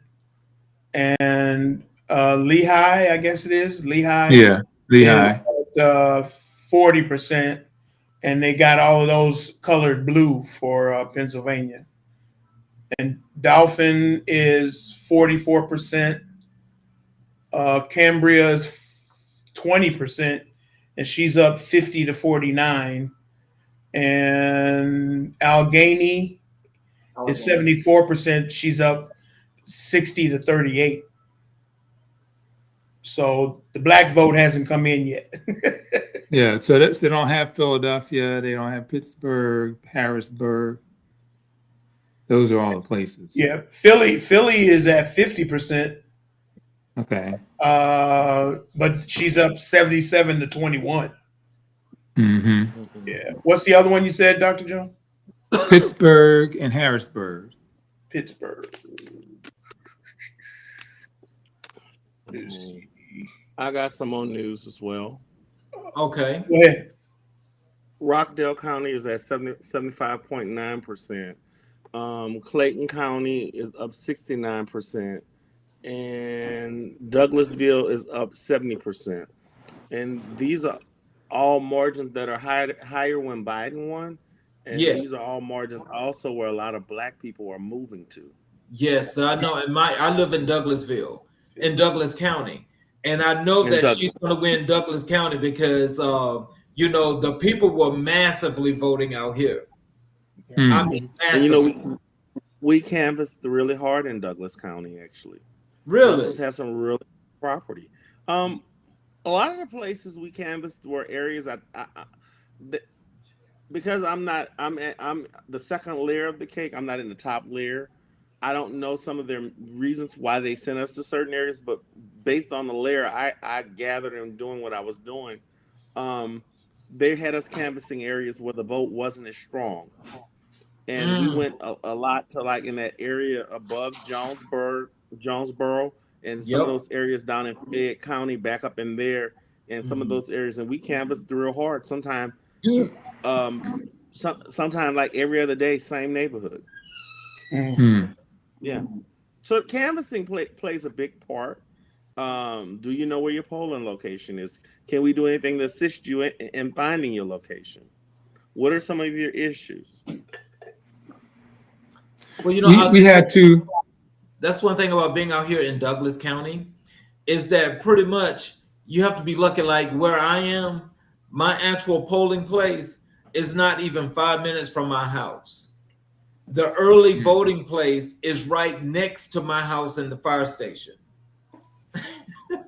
Yeah. So I could actually walk there. Yeah. That's how it was for me too for early voting. Yeah. We have at our church on Sunday, we had 2 visitors from Kentucky to come to encourage. I mean, our pastor's been telling people to vote since January, but they came in, gave a wonderful presentation explaining, the power of the vote and how we need to be engaged as a community and so forth. And it was really definitely appreciated. The members were excited, got them more excited to know that they would come from out of town to share that. So the ground game it was definitely there. Dash, did you see a lot of Trump canvassers when you were out there? I avoided them. Some of my friends did. I was actually off the job working for the Trump campaign, and some of my friends did jump ship and go over there and work for them. Not really. It's because I think their theory is only canvassing. I think both parties' theory is only canvassing the areas that benefit you. And I didn't see Trump signs and a lot of Trump signs in the neighborhoods we were canvassing at either. Okay. Now, when they sent one of my colleagues to Kennesaw, he did come back early that day. That's Trump. That's Trump country. That's Trump country. He came back real early That's good. Look, that's going way up 575. Yeah, that's You going up know, the ones. Yeah. Ooh. mm-mm. I said, what Is she that doing one of them back so early? is that one of them sundown towns? Well, Yeah, primarily, look, they got it's in the primarily. laws up there for the city of Kennesaw that you must have a gun in your house. Yeah. Now, just imagine what that means. Mm. Wow. Wow. Mm-mm. Yeah, No. it's its own little unique place. Yep. It's up a ways. Everything Mm. up there, and it believe it, my friends always make fun to me. I like living places like that. I know because you're not coming visit me. Mm-mm. I know that when I get back home, everything's gonna be there. I know that the streets are gonna be cleaned a certain way and everything's gonna be neat and stuff. Unfortunately, I like living in those type of areas. I used to live in Cobb County in a particular area, and I was working for U-Haul at the time, and I used to have to be to work for 6 in the morning. So 6 in the morning in Atlanta, leaving my house at 5, it's pitch black dark. So I Mhm. leave and I'm get to work and I'm going to work nothing. I come back home because I was an operations manager. I would come home in the evening at 6 at night. Christmas lights, poinsettias, trees, everything. Yeah. I said, show me where y'all spend my tax money at. I mean, the whole thing looked like Walt Disney. They had Mm. Mm. decorated the poles, everything. You don't get that in the city. Yeah. No, you don't get that in Fulton County. No. You lucky No. in Fulton No, County put a wreath. No, you might get you that don't get that in taken. Fulton County. Is there any update on Wisconsin and Michigan? I can Wis- tell what's Wisconsin still is open in 50 to 48.6 in favor of Trump, but only 56 reported, 56%. Mhm. Michigan is 49.9 to 48.4. Hmm. Trump is up with only 24% Hmm. Mm. represented. Um, So, question while we're on Michigan. uh-huh. Why is she being held for the sins of Joe Biden? I did have a little problem Mm. at how she answered some questions when she was on The View and did interviews. But out of all 40 something presidents, y'all never asked them these questions. because she's a She's woman the and she's vice black. president. Yep. That's the She's the only vice reason president why. of the United States. What I gathered from this, when I was in school, in high school, junior high school, they did social studies and we had a particular area where we talked about the civil service and United States government and the branches and how many branches were there and what their powers were and what's the presidential powers. So now you're making me think you guys no longer teach this in school because you want people president can do everything, that he Mm. has autonomy to make laws and decisions works. And he didn't have a majority in but one body of government, and the other body played offense and defense against each other. So that they didn't do anything. She's the vice president of the United States. Her job is to assist where he needs her. If Right. he asks her for her opinion and he values her opinion, he will do so. They have been two vice presidents that I know of: Pence, Biden, and Cheney. Cheney. Thank you. I love Mhm. when I'm working with a group of people. Those were the only vice presidents that they gave autonomy to do things and make a decision and be seen. Most presidents up until them didn't want their vice president. Um, they sent Gore around the country on peace. They didn't Right. have Gore here in the United States in front of us. We hardly ever saw Al Gore. And, Right. and and when Bush was the vice president for Reagan, we didn't see him either. Well, y'all didn't see him. Hmm. I'm not that old. But my point is, Yeah. you have to know the job and what it entails. Oh, she's the border czar. She wasn't no border czar. Right. Why Right. do y'all make these lies up? And what pissed me off, the news repeat these lies. Yes. Hmm. Yes. Yes. Meanwhile, this man has been convicted 90 something goddamn indicted 90 something times, convicted maybe 5 times, and facing furthermore. Not only that, he's colluded with Russia. And the thing that y'all say he gave y'all money, he did so much for y'all. He sent supplies and mass over to Russia. Mm-hmm. We didn't even have a stockpile here in the United States. Mm-hmm. But they don't talk about this. Right. Mm-hmm. The news is one-sided in what they report. This is what I say about mainstream media, is that when you listen to mainstream media, you got to make sure you know how to listen. And this is not just Fox News. Right. This No. is your CNN, your CNN. ABC, Yeah. your CBS, and all of them. Yeah. Yeah. When Charlemagne called Anderson Cooper ass out on the carpet, oh no, Right. I don't. Yes, you have. Yeah. Y'all don't call out. Y'all don't hold his feet to the fire like you've held other people's feet to the fire in the past.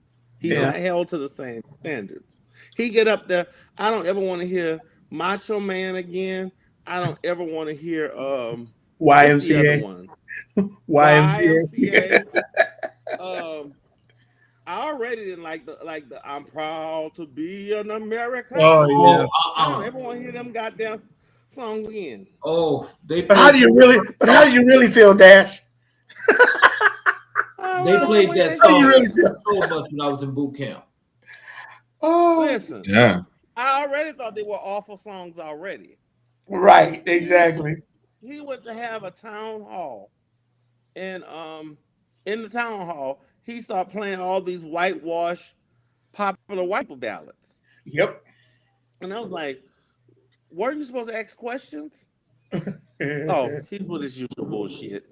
Mm-hmm. And he goes off script. He goes off script, and he's just off script. And he talk about the enemy from within. He's quoting Hitler now. Right. Mm-hmm. Or you know, and the fact that most of his cabinet came out against him, including the vice president, the former vice president. Nobody supports this man, and yet, you know, I was telling my son earlier when he was like, I'm a little nervous. I said, well, we have a right to be nervous, but I'm saying, if we get him, if we get Trump, we it's our fault. It ain't black folks' fault. It's the fault of media and not reporting correctly and not reporting truthfully and not putting the information out there in such a way that it makes sense. Mm-hmm. You know, because he was always given, I won't say he was given opportunity, but his rallies made it appear that he was popular.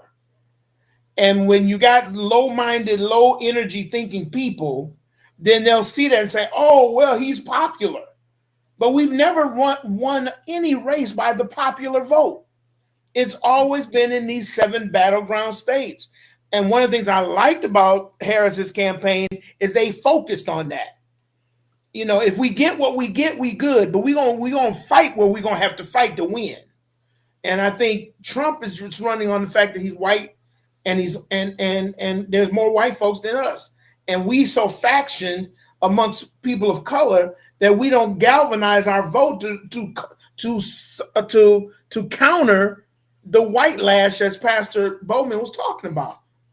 Mm-hmm. We should have been spending 4 to 6 years getting ready for this. Yep. Because we knew it was coming. We knew after 2020 that this was going to be where it is. And we didn't do anything. And I think, you know, and I say we, I mean the collective we, is that we did not agree. I don't think you're. I agree. I know where you're going when you say this, because I watched it happen in Louisiana. Louisiana governor has ties to but he's the governor. Right. But you have to realize our people are caught up in celebration, not liberation. Mm. If you say that a party is going on, especially in Louisiana, they're celebrating. Oh, we ain't worried about that. Now, you have open carry. Now, a woman don't have the right to choose. Now, you have all these anti-LGBTQ bills. Now, if you get convicted of a felon, you're going to jail, and you will serve 90% of your time. He went in saying He's going to lower crime. He's going to do this. His model is nothing. Let's not do anything preemptive. Everything is jail, sentence. There's no recipe that man has in his plan down there for rehabilitation or to help anybody in Louisiana. So that's a really case of what you just said about not being prepared. They knew that they had two terms of a sane governor, and to bring it back full circle to where we're at, and I'm gonna bring it to where Mike Johnson fit into where I'm saying, because I know I'm talking about Louisiana. So when John Bel Edwards took office, he said, okay, we have a high prevalence of HIV. The viral rate is 70% and it's higher than the national average. We have a high rate of people dying with cancer. We have a high rate of diabetes. These are all things that we're struggling in. We're leading the nation in these things. Every time the news come on, Louisiana's number 1, number 3 for these spots. How can I fix this? And a lot of people don't know John Bel Edwards was a Dixiecrat. A Dixiecrat is someone that's still a Republican, but he's a Democrat. Mm-hmm. And that's the majority of all the Democrats in Louisiana. I'm going to go on and expand into access of health care. Okay. Within his 8 years term, all these categories, Louisiana has become textbook how to implement this and how to do this to lower HIV, how to do this to get more people on PrEP, how to treat people with cancer, how to get people to get early screenings. Now, Mike Johnson, which we had a tape, bring it back to our current conversation, we had a tape that was just leaked saying that, oh, our first thing to do is get rid of Obamacare when we get total control of this and when Trump is president. This ain't something I made up. This is what this man went on camera and said. Right. Majority of people in the South, which is a right-to-work state, we don't have health care. They don't pay you. They don't give you health care. So this man is sitting here saying he's going to take your health care. Right. Well, so you got to remember now, in these southern states, you got to remember, I'm not sure, but I think it may be one of them that's actually in the exchange, but they all have to pay into the exchange. So the governors are still preventing people from getting health care because they will not go into the pool. So if your tax dollars are paying to go into the pool anyway, but you can't use it, that does not make sense. That's why every state on the other side of the Mason-Dixon that's inside the exchange don't have nearly the cost for healthcare as we do here in the Southeast. Correct. And you read my article recently that I wrote that I gave you. Yes. Those are things. When having conversation with the Trump supporters, those are the conversations I have. Well, how's your diabetes? How do you pay for that? And it becomes, how's your this? How do you pay for that? I got people who've been working in HIV and prevention for years, who've been working in CBOs, what we call nonprofits, for years. You're a Trump supporter? Did you see that his plan, and if it's not his plan, the people who backed him, their plan is to cut these programs. Yep, cut the aid. I had my boss for a program that I work for, this lady is down in every category financially because she put so much money into her nonprofit. We get a yearly thing from the government, which is called Ryan White. It funds the government. It funds how we pay for things and how we get paid and whatnot. You said another thing, you voting for Trump. Do you know that they want to take this Part B and Part A money that we use to pay you, pay me, and pay your mom back? She just rented a new building to expand services. Are you listening? See, the men that won't vote for Kamala Harris don't take care of their kids. That woman's getting food stamps. I know for a fact. You just told me they're taking your money out your check because you won't pay child support. But you're for Trump? Go take care of your goddamn kids. Oh, that right there, that's heart-wrenching though. Because I can't imagine somebody being that ignorant to know that they're voting against their own interests Right. for something that they've listened to the talking points on main media. The mainstream media has caused such a big divide in our community. It's even worse than what it was before. I know that we have People who want to be vulnerabilities. smart. I know we have the vulnerabilities that's there anyway, but they have actually sparked such a divide that you got people either voting for Trump or you got folks that are saying they're just not going to vote at all. Neither of that makes sense. Neither of that makes sense. Whoa. They just called California. For Harris. Yeah. Yeah, as soon as the polls close, like I figured. Wow. There's another update from CNN, and they're projecting that Ted Cruz is going to win re-election. Did you see that, Pastor? Nope. I'm getting ready to look it up right now. Oh my God. Oh, I'm moving to Canada. I got my car packed. I said just in case. I'm just kidding. Just kidding. Let me explain something. Don't leave. And this is how I had to break it down to some people this morning who said they were going to become ex-Americans. It's only 4 years. It's only 4 years. Black people ain't never had it easy. We didn't even have it easy under Obama. So what are they? What is the updated electoral vote count? I think it's still on local news. Hold on. They haven't called it on my screen for Ted Cruz on mine. He's up 53-44 over Colin Allred with only 73%. 73% called. Hello, Dr. Washington. How are you? I'm good. How are you? We're all great. Good. Thanks for having me.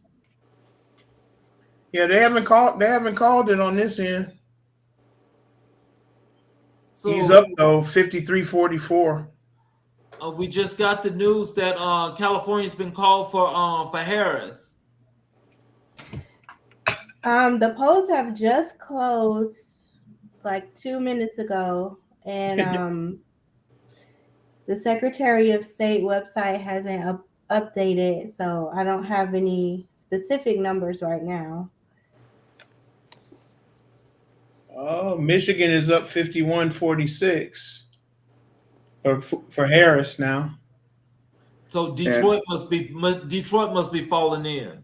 That's my hometown. I meant to say that earlier. I have a particular interest in Michigan, especially given the way in which Trump disparaged Detroit. Yeah. Yes. But yeah, they haven't called Ted Cruz over here. Oh, they haven't? Yeah, I saw that on CNN. Let me double check. New Mexico is 52-45. Harris, yeah.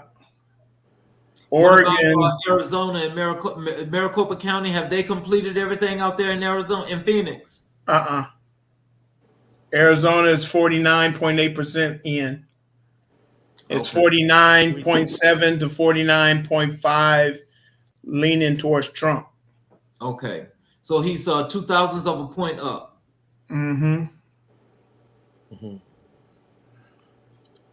So they're calling Wisconsin is 50-48 Trump. Golly. What's the percentage of the precinct? 60%. Oh, okay. So is Milwaukee in yet, or is that's the last one they normally send in? And Milwaukee is where you're from, right? Yes, sir. That's my home. And so Milwaukee can't be in yet if that's the case. No, Milwaukee's 52% in. It's 66-31. Okay. Harris. Yeah, so she should get a higher number out of Milwaukee to help her run through that state. Yeah, hopefully. But there's a lot of pink in Wisconsin right now. Okay. Not too many have gone full red yet. And Douglas and Washburn up north hasn't called in yet. Okay. Yeah. So it's still possible to pull Wisconsin. I'm surprised at Minnesota. Minnesota's in trouble too.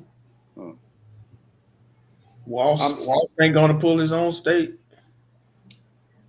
I'm seeing here CNN is reporting as of now 211 electoral votes for Trump and 145 for Harris.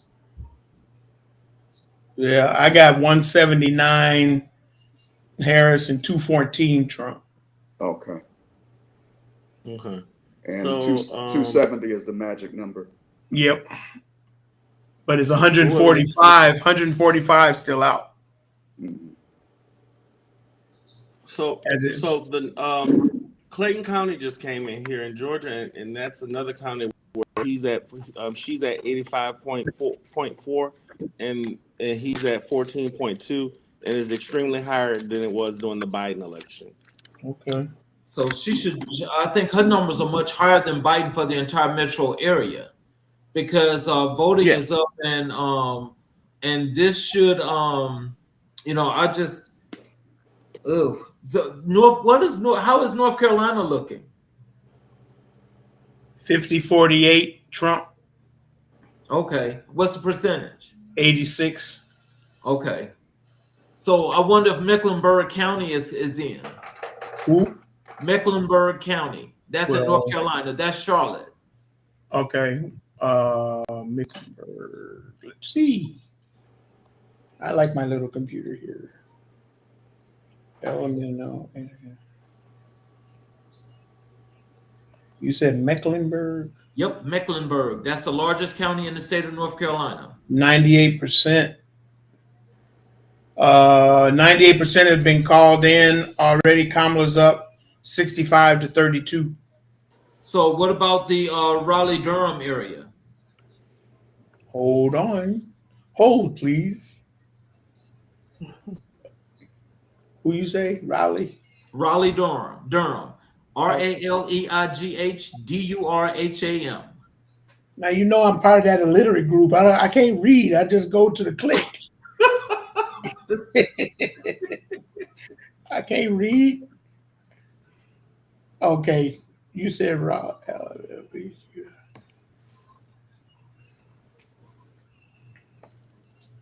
Let's see.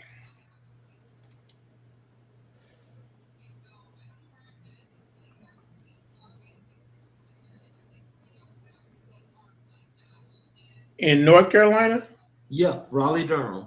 That's on the back end going towards Virginia. It backs right up to it. Oh, Durham. They got it under Durham. Okay. Hold on a minute. 80-18 with 99% in already.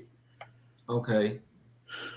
80.2 to 18.3 Harris. Okay. So they've got to refresh that. That number's got to be where she's got to be leading, because Mecklenburg County being the largest county in the state of North Carolina and Raleigh-Durham being second to it, if she's winning those two counties by those numbers, that number has got to change. That percentage is off. It hadn't been updated. Right.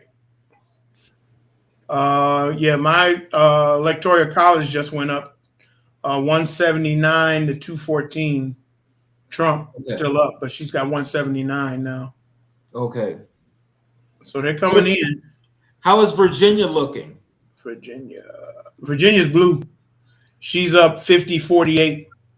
Oh, wow. With 74% in. Yes, that means that Northern Virginia has not reported yet. That's going towards DC. So that means that if she's at that point with that number in, that means that she's going to win Virginia. Yeah, Fairfax is in. Prince William is in. I mean, not total, but she's up. She's way up in those areas. Yes. Northern Virginia, people in Southern Virginia don't like Northern Virginia. It's like Georgia. It's two states. Interesting. That's pitiful. In the 21st century, we still doing this. I don't like you from the north. I don't like you from the south. Yup. It's like it's two states. Chesterfield is tight, but only 39% has been in, but she's up 49.1 to 48.9. Okay. Let's see whatever other blue. Yeah, a lot of these aren't totally in yet. Yeah. But where it's blue, she's got good numbers. Stafford, she's neck and neck. Stafford County, 49.4 to 49.1. She's up by 0.3. Yeah, that borders south and north. Yep. Prince What William. about what about what did you say Pennsylvania was again? Hold on.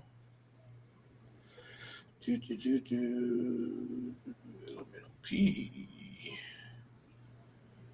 Pennsylvania is 51-47 Trump. Okay. How many was and that the major counties still haven't reported though, right? That's Philadelphia, Pittsburgh, and Hershey, not Hershey, but I've got the other, but they haven't reported yet, primarily, right? Yeah, they're not done. Yeah. I'm sorry. Go ahead. I was going to say Harrisburg. Harrisburg, that's it. Yes.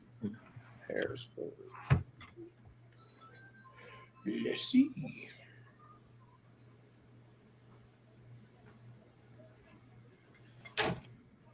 So In Pennsylvania? Yeah. Ain't no Harrisburg in Pennsylvania. Yes, sir. It's over there. That's the capital. That's the capital of Pennsylvania. Yes, Western Pennsylvania. It's over there by Pittsburgh. Yeah. Harrisburg.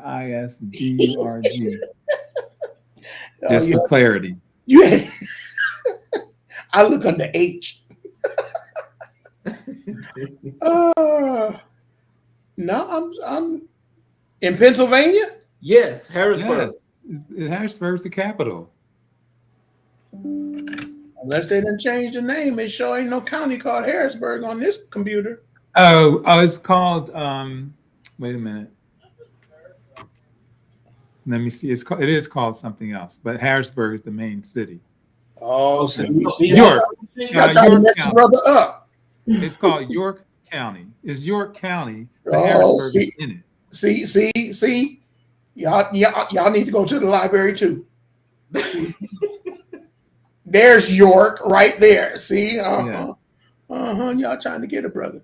45% in. It's 52-46 Trump. Okay. But 45% reported. Okay. So I think our main focal point at this point is Michigan, Pennsylvania, Wisconsin, and North Carolina. Yep. Because if there's not total numbers out for Georgia, then that's like Georgia's been slowed down because those percentage that Dash was giving us between Fulton and Clayton County, which is kind of unusual, they're ahead of DeKalb County, which is normally like it's kind of fast, but they're staggering now.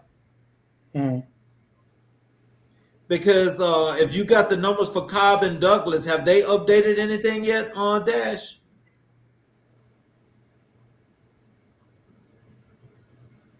What did you say, Douglas? Yeah, Cobb and Douglas. Okay. Oh, and don't forget Gwinnett, because I haven't heard anybody mention Gwinnett. Well, Douglas got 89% in. They're at 65-33 Harris.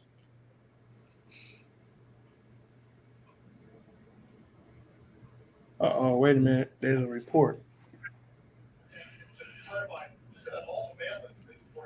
All mailings that we have will be coming in tabulated this evening. The only thing that will not be are any military or overseas ballots, which they have an extra week to return their ballots, and they'll be scanned in later. Oh, that's Pittsburgh. They're going to be counting the early votes. Oh, wow. Okay.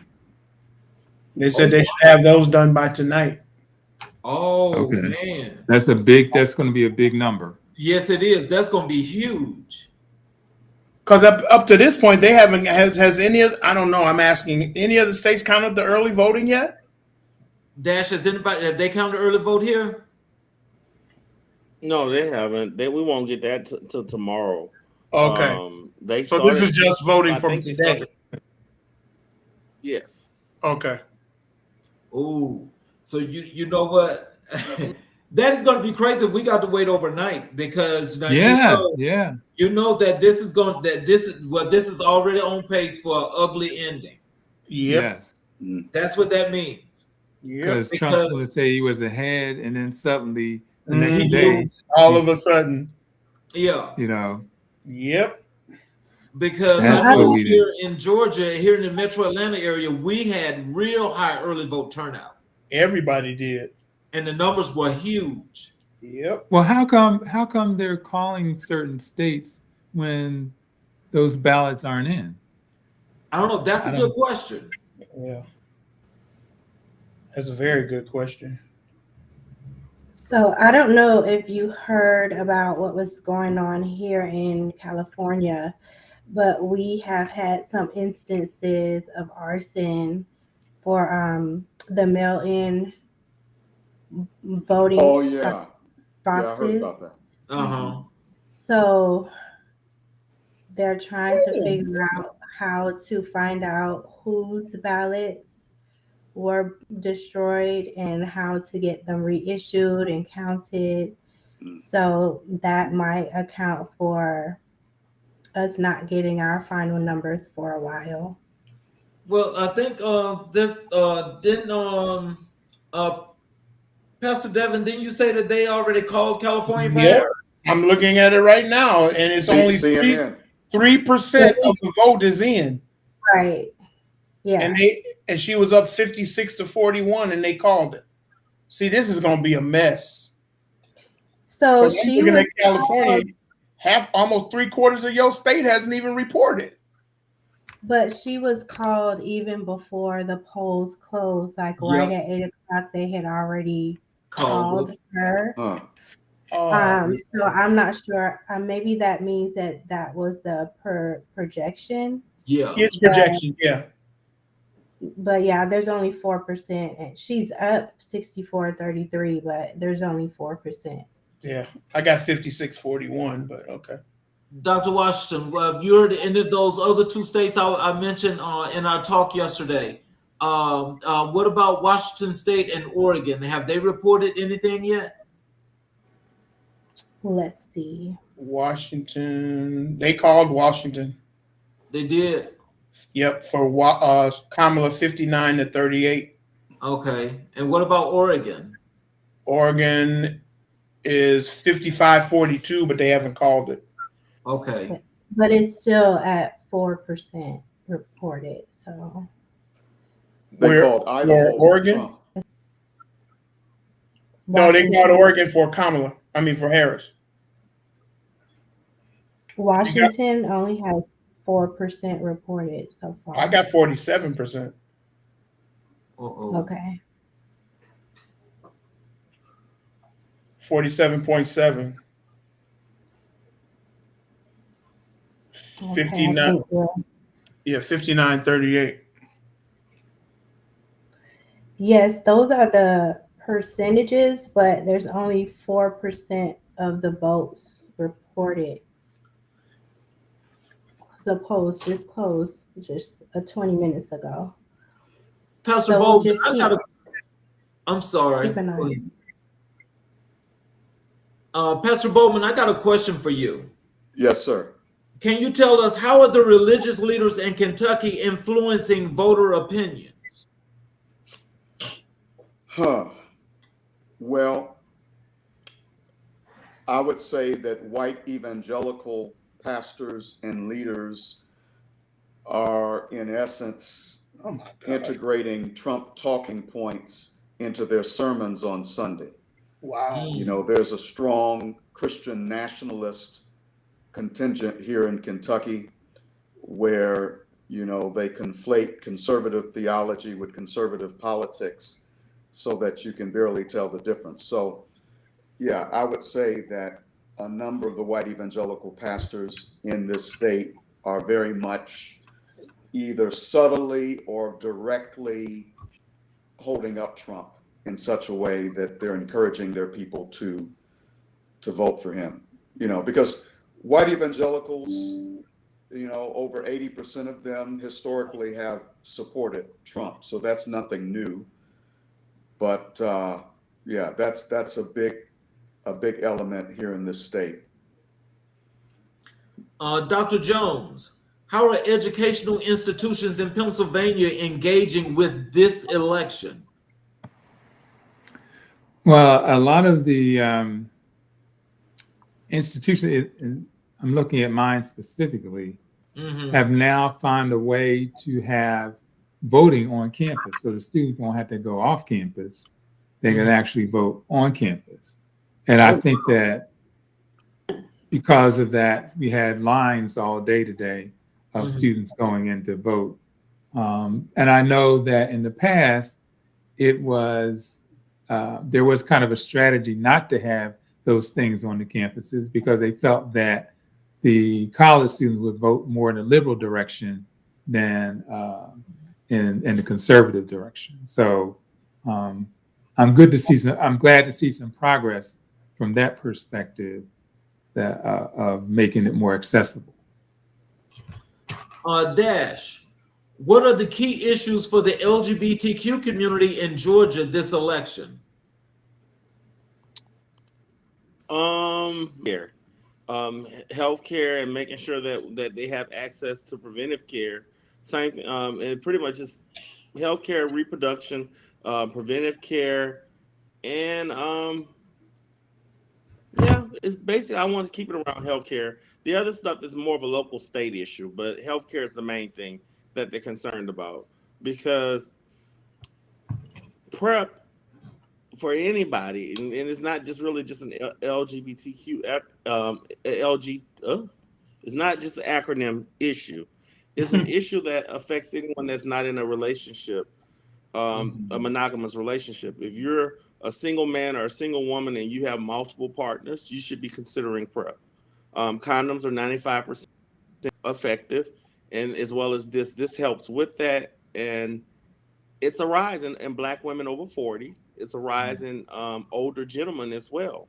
A lot of people, this is a gay disease, but this disease doesn't discriminate by color, race, or financial background. The only thing is we know that more well-off people have access to insurance, and that insurance covers healthcare. Covers PrEP. But currently, we're funded through a program that Joseph Biden just fully funded, and we know when he gets in office, if he gets into office, he want to cut that. Millions and millions and millions of America and millions of LGBTQ plus people who will be affected by this, and that disease kills over time. Dr. Washington, what are the major educational issues being discussed in California? Well, some of the issues that were on the ballot here in California, besides the national Roe versus Wade reinstatement, it was things like affordable housing, raising the minimum wage, and things like rent control. So those were the voted on besides the presidency this year. Pastor Miller, I'm sorry, Dr. Washington, go ahead. I was just going to give an update. 9% of the votes counted. Kamala is up with 57% of the votes, and Donald Trump with 40%. We're still at just 9% or 10% of the votes counted so far. Pastor Miller, how is the faith community in Texas responding to this election? We can't respond because we got too many people dropping out of their pulpits during the moral failure. Sorry, we can't answer that question right now. We got more pressing issues. But in all seriousness, we are more probably evangelical than Kentucky, and nationalism is our middle name, and you got to understand, I'm not from here, so I'm highly critical of Texas. And to hear my wife say it, she's trying to figure out why I moved here in the first place. But anyway, no, we're very, very Republican here in Texas. Even some of the black churches can sometimes be conservative. In the Church of Christ denomination and the some of the more conservative Baptist churches. I've found that they are still, they may not say they're for Trump, but they're very for Republican views. That's why our state house has been ruby red for I don't know how long before I got here. And so, like we said before, the national has a say, but it's the state house that really has a say. And a lot of things that are going on here really come out of the state house. It really doesn't have a lot to do with what's coming down from the federal government. I mean, anytime the governor can go up against the federal government because of the border issue, you can kind of see where we're at. We already got people talking about seceding from the United States still in 2020, in 21st century. They're talking about seceding from the United States and being its own country, because we're the largest landmass in the United States, and our economy is almost rivals the national as far as money. So Texas is crazy. Let's just say that. And no offense to people that live here, but it's crazy. It's crazy. Very conservative, very territorial. Very pull yourself by your own bootstraps, and we're not going to give you the straps or the boots, but you're going to pull yourself up by them. So it's unfortunate, and the African American community is very fragmented. In Dallas County, of course, but you got a mayor who was Democrat and then flipped and went Republican, and we still can't figure out why he did it, except for if he's getting paid. So it's crazy, but we still got Beto still wandering around here, and we thank God for Jasmine Crockett. That's all. All of us here thank God for Jasmine. We all love Jasmine. I love her. She's representing quite well. So.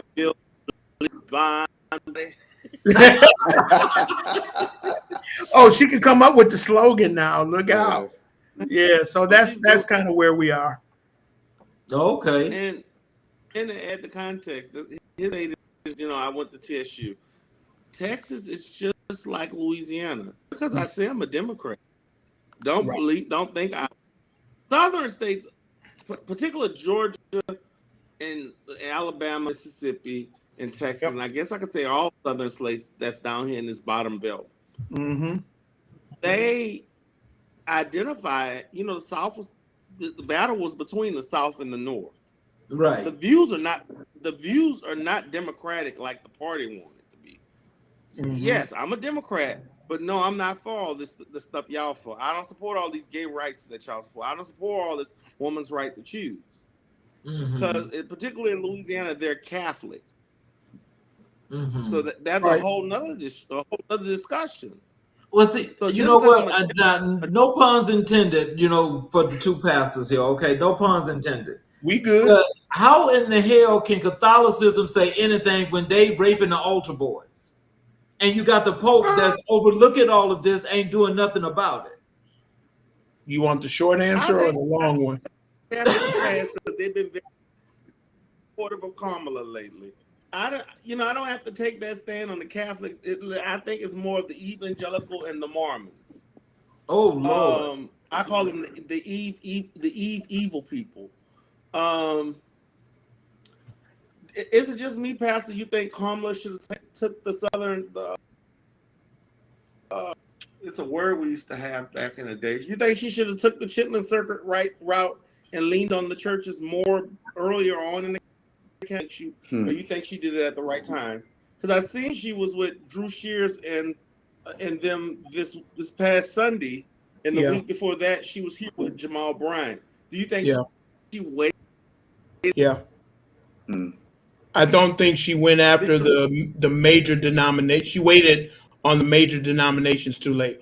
Jamal Harrison Bryant is not a denomination. Yes. She should have went after Well, the president he's of just the an example. national. Yeah, she should have went after the president of the National Baptist Convention. Right. They just got a new president this year. She went after J. Drew, Bishop Sheard for the Church of God in Christ. She should have went after Walker with the Full Gospel Baptist Fellowship. Those are the folks you talk to in our community. And AME. AME. AME, yes, AME. Mm-hmm. Those are the ones she should have been catering. What is it? Southern Leadership as well, right? No. Isn't one, You're talking about the Southern Christian Leadership Conference? Southern Leadership Conference. They're not. That's not I haven't heard a lot from them. I'm sorry, Pastor. Okay. Pastor Bowman, you were speaking. I'm sorry. Yeah, I was just saying that the Southern Christian Leadership Conference is not a denomination, but it's a collaborative piece involving different churches. Yeah. Okay. Thank you, Pastor. So it's like one of my things I'm happy for, and I speak good for, but when they asked her, well, how do you agree? She said it recently, what she would do. She should have said it from the beginning. Hey, those are Joe. It was simple. Hey, those are Joe Biden's views. He's the president of the United States, and as his vice president, I am obligated to support his administration. But in my administration, we may do some things differently. I would have expected if she would have got there and said, "Hey, we're two different people and we have two different views. We may not agree on everything, but I work for him. But when I'm president of the United States, this direction." And I think that there was a large group of people who really wanted her to say that she didn't say that. And I'm hoping that don't hurt her. Yeah. Well, I think from a political perspective, that would have been her disassociating herself from the administration that she's been a part of for these past 4 years. There's no way you can work together and then separate in the same place. That's being two people. No. That's being two people. If she had said that, if she had done that, believe me, they would have tore her all out the front. Hear me out. In a normal election, you would be correct. We're not in normal times anymore. Because when we did these exit polls today, that was some of the things that came up. Certain things that I don't feel like you had the liberty and the option in something that's so at the clinch, because she for all intents purposes, she should not be trailing, tie, or anywhere with him. This man has been convicted 98 times. I mean, he's been convicted 5 times, been charged 98 times, and he's faced multiple charges: espionage, tampering with records, giving shit to foreign entities, and everything. She should be beating him by a landslide. So, with that being said and done, this is not a traditional election, and those were some of the things that I call them out on. It's not going to help today. It's not going to help tomorrow. But I think that's because of that. I think there's so many things that are not traditional in this election cycle that when I say we, I mean the collective, we didn't know what to do. I mean, how can you have someone run for office that can't vote? I mean, he's a convicted felon. Technically, a felon can't vote in this country. Not supposedly. Thank you. So there were so many. There were so many, converging issues that came up in this election. I think we were all caught off guard. Because in a normal cycle, if we would have did everything normally, I don't think Trump would even be on the ballot, because he's up against the insurrection of January 6th. And that hasn't been tried yet. So until it's tried, he shouldn't be able to run because he's implicated. You know, there's a lot of things. You know, we've never been in a election where the sitting president had to step aside and give it to the vice president. We've never been there before. So a lot of things that were traditional are not traditional, and a lot of people wanted to go with the non-traditional part, but all the systems are still traditional. You know, so it's really going to have.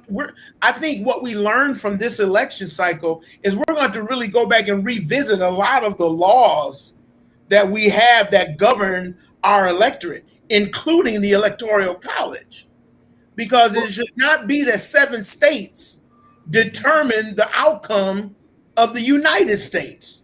Mm-hmm. Really, we shouldn't even have the 500%. Electoral College, to be That's what I'm saying. honest about it. Yeah. We just got 2 new states, guys know, New Mexico and Oregon just came over to Kamala Harris. So now okay. she's at 192 to Trump's 230. 230. Yeah. Yep. I wanted to make sure. I don't think. Yeah, I got that too. That's 100%. Let's talk a little bit about the Electoral College and why it's the way. Because I had that today. A lot of people that's Electoral College. Well, you know, this was created well back when the country was formed, and the reason Electoral College was created because messaging could not go out to the masses. There was no form of communication back then. Right. So they created Electoral College for somebody to win and pay people to go rush the campaign office. So do we still need that method? Mm-hmm. But he just did what they didn't want him to do when he said he was giving $1 million away a day to somebody that go out and vote for Trump. Well, you know, now that's in some states because Pennsylvania's Attorney General or Secretary of State, whichever one, actually shot his ass down in court. So they can't do that in Pennsylvania, but they are doing that in other states. Mm-hmm. Yes. Oh, it's illegal, and that particularly was the reason why we have electoral colleges. They don't want a person with a well-armed machine to take and go into a state and say, "Hey, I pay you to vote. I pay you to vote." Because it's typically it's actually buying a vote. Yes, Right. that's So what it that's is. why the electoral college was created. But can anybody answer me this? What does a new revamped electoral college look like? Well, I think it should just no electoral college. Just use the popular vote and call it a day. I agree. That's what I'm saying. I agree. There's really no need. It doesn't serve a purpose anymore. It does not. Because like we said earlier, the race really came down to 7 states. It didn't go to all 48 or 50 if you count Alaska and Hawaii, which they haven't turned in their votes yet. But she did. You don't have to. If you're really running a well managed campaign, you only focus on those 7. Because those are the votes you need to win. You don't need the rest of the states. And what does that say to the rest of the states? You don't care. You're not going to do that. You don't matter. You don't matter. In southern red states, where I have a lot of black men told me, Yep. they vote looking at me anyway. Yep. So the boss time. Biden did. Biden. And Hillary won it the time In before. 2016. Yeah. Yeah. Oh, Hillary was running over. Yeah, we wouldn't even have a Trump if we did that. But you would think after Hillary and the outcry for people for them to redo it, they would have redone it by now. Yeah. Yeah, but that's because Democrats are so stuck in their ways and scared. How do we get something past a Trump Supreme Court? Because even if he's not elected, he's still going to be. He's still going to have his Supreme Court. Yeah. If he's not elected, he's still going to have his Supreme Court. So how do we get that past them? Well, now I'm gonna tell you. The one thing when it comes to the Supreme Court, now I think they've done a lot to try to help this man, but I think after what they did in Bush v. Gore, I honestly don't think that they want to have their hands in anything else what they have done. I think they've done more than enough to keep this felon out here on, with the opportunity to survive until after the end of this election. But I doubt very seriously, and I really don't think, because I don't put anything past them, but I don't think that they would do anything else to push this man any further, because I think Clarence Thomas just gonna have to suck it up, just retire, because he wants to retire, but he don't want to retire for a Democratic president. He just needs to retire, because there's no way I could actually show my face and then try to hold other judges or lawyers around this country up on standards and ethics when he has broke ethics in so many ways. Him and Alito, they both should, excuse my French, but both of their asses need to be locked up too, because they're being bought, and everybody knows this. Now Roberts, his junk is just oozing out now as well. So if they're all being bought, that means that we know that there's two justice systems, but there's really no justice. Justice only pertains to who they want it to pertain to.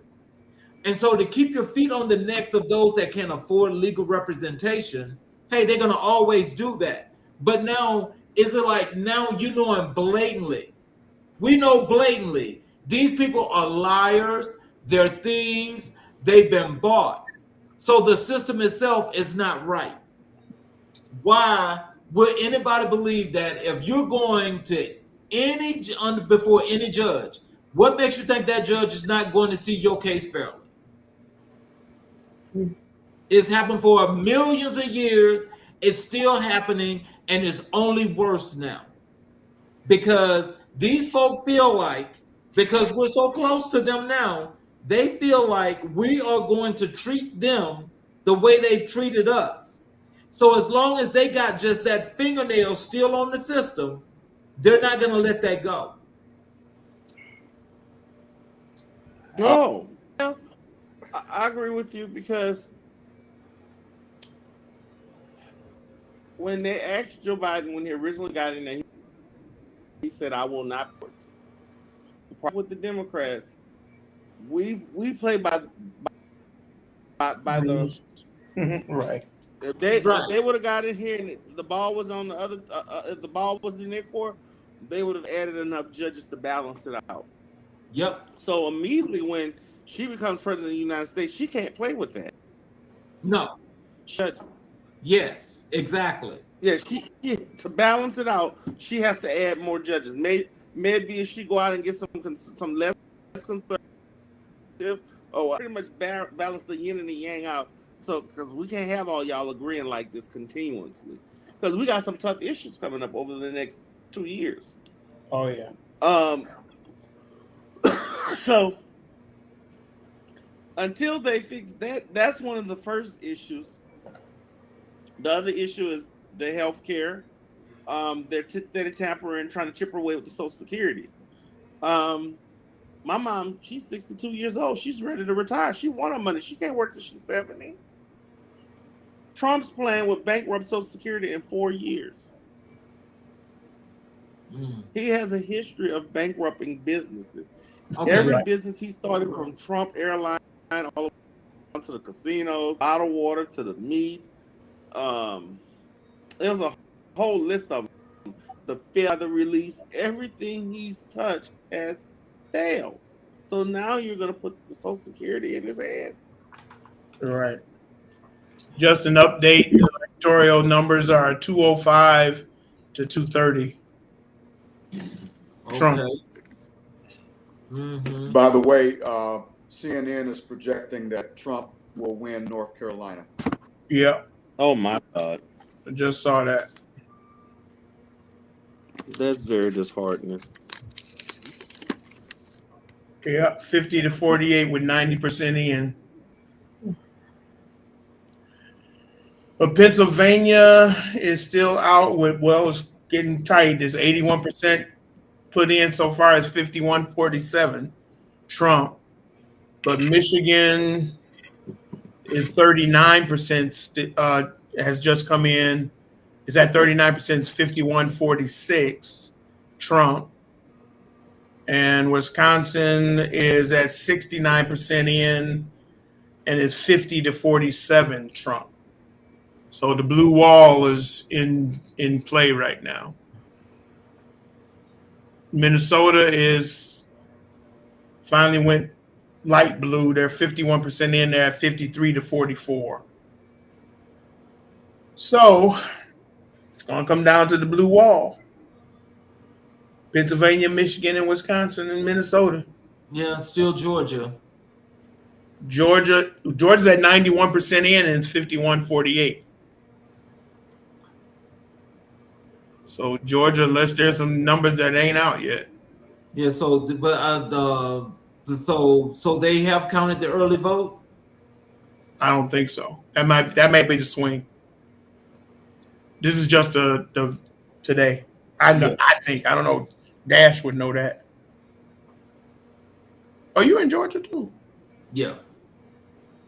Yeah. Yeah, it looked like Dr. Somone has a very bright spirit there in front of her. Yes, this is my sorority sister, Shirley Chisholm. She's reported to be one of the first people to run for Black women to run for president, but actually the first person is Charlene Mitchell, who ran 4 years before her. Huh. I didn't know Didn't that. know that. Yes. Did not know that. So I have her here in spirit. I'm hoping that we have a different outcome, but she's one of a few Black women who have run for president that Kamala is standing on their shoulders. Right. Oh, Nevada hasn't been called yet. No, I mean, they ain't got nothing on here. they ain't got Colorado in either. Called what? What'd you say, Charles? California's at 20% reporting, 58 for Kamala, 39 for Trump so far. Y'all got some inflated numbers in California. I'm just kidding. Because I got 61-35 with 37% called in. Well, your the website that you're on is probably reporting faster than I'm on the Secretary of State's Oh, okay. page. Gotcha. Yeah, Arizona's still out. What happened here? Are they showing a percentage for Arizona? Let me see. It's tight. 50% in. It's 49.8 to 49.4. Hmm.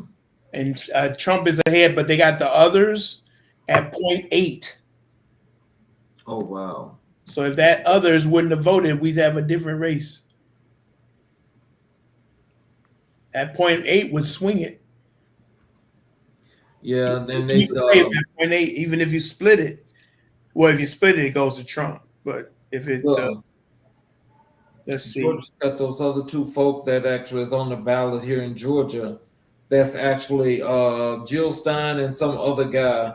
Yep. They've actually cut a point into the election. Yep. That's in Arizona too. You got Chase Oliver and Jill Stein. They both got they got 7,543, 7,543 for Chase and 7,183 for Jill Stein. 0.4 each of them. So that cut into the numbers. But Maricopa went to Kamala. Yeah, that's Phoenix. Okay. Pima or Pima? That's Prima. Okay, they went to Kamala by big numbers, and so did Santa Cruz. Mm. But Mojave went to Trump 76%. La Paz is still out. It hasn't been counted. And Apache hasn't been counted. What is the percentage of the polls reporting in Maricopa County? Whoops, I just left there. Hold on. Maricopa, 54%. Okay, so it's still a lot of numbers out. Yep, and then Kamala's up 50 to 48. Hmm. Do you know how many electoral votes for California if she wins that? 34. So that's not included in the current number? Yeah. Yeah, they already called California. Okay. Yes, sir. So how's everybody feeling at this point, given where the race is at? I think somebody need to pass the bottle. No, I'm just playing. Oh man. I will always remain optimistic. I'm going to tell you that because, you know, I do believe that there's a lot to come in because there's a lot that's actually not out there. And I just hope that this doesn't come down to, as we mentioned, like maybe some 30 minutes ago, that is showing him being stuck at that 230 for like an hour. And now she's staggered all the way back to where she's inside 200 electoral votes and everything turns upside down. And now we've got to prepare for these folks to also want to go crazy and think that they can run things. Right. But, you know, I just hope that they're careful about the things that they do. Because we don't need to have any of that craziness going around. And I don't think people are going to take any of that laying down. I honestly don't. Yeah, CNN is just now calling Washington, but they still got. She's up by 20 percentage points, 59% in, 58 to 38. So she's comfortable there.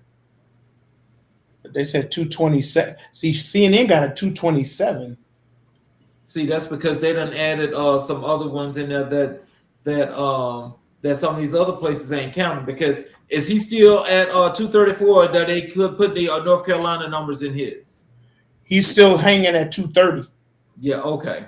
So Harris is up to 205. Yeah, okay.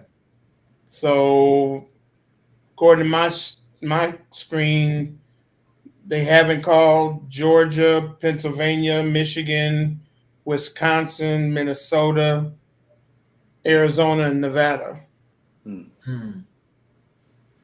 So 1, 2, 3, 4, 5, 6, 7 states still out. They showing a shot of Las Vegas on CNN. I should go over to MSNBC, see what they're saying. They tend to be a little more colorful at MSNBC.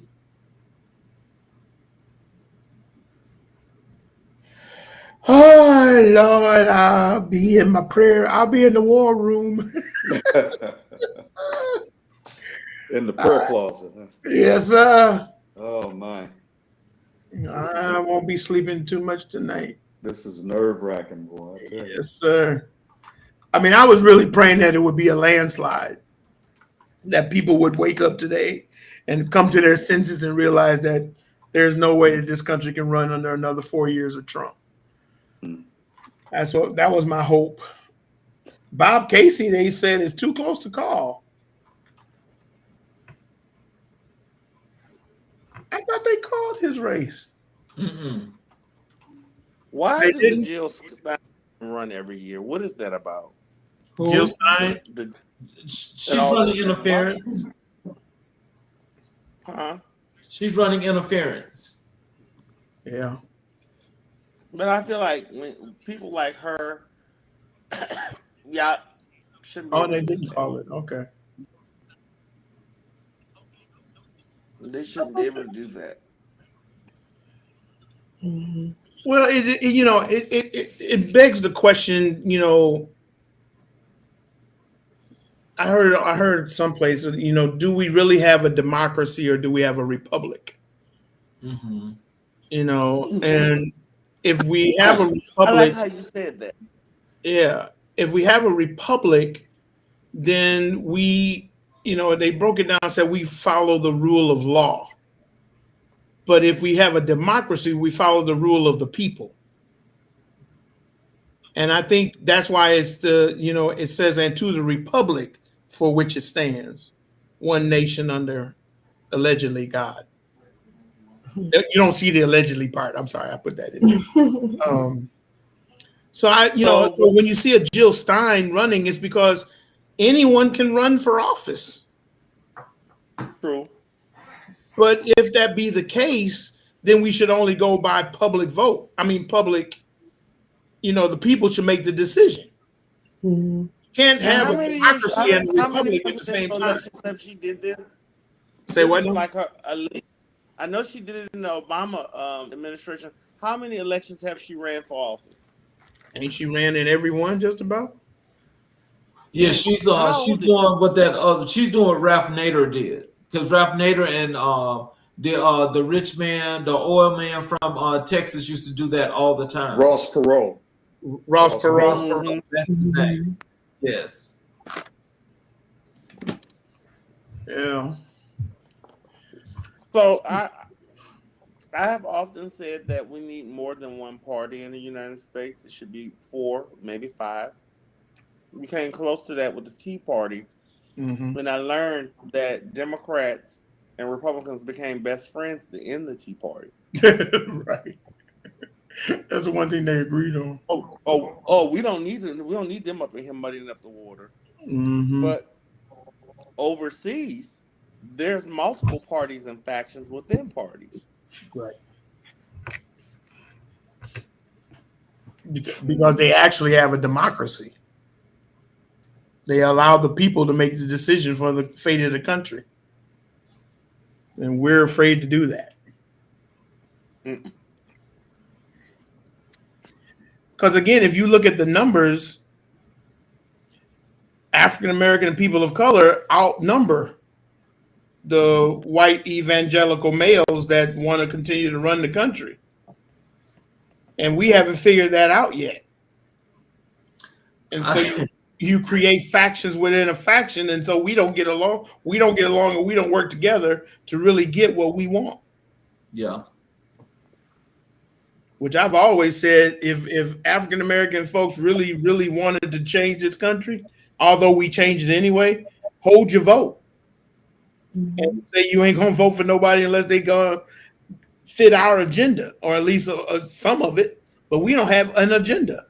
But we're the number one on every health disparity. We're the number one in criminal justice. We're the number one in all of this, but we don't have an agenda. Education, we're not doing well, but we don't have an agenda. And so anybody can come to us and give us a crumb, and we happy. Mm-hmm. I tell folks I'm an independent that tend to lean to the Democrats. But you got to tell me what you want. I mean, you're going to tell me what you're going to do not for me, but what are you going to do for the majority of the people? Because what you do for the least, the left out, and the lonely is what's going to affect me. If you take care of them, I'm going to be good. But if I'm only trying to grease the palms of those that already got greasy palms, then that ain't going to work for me.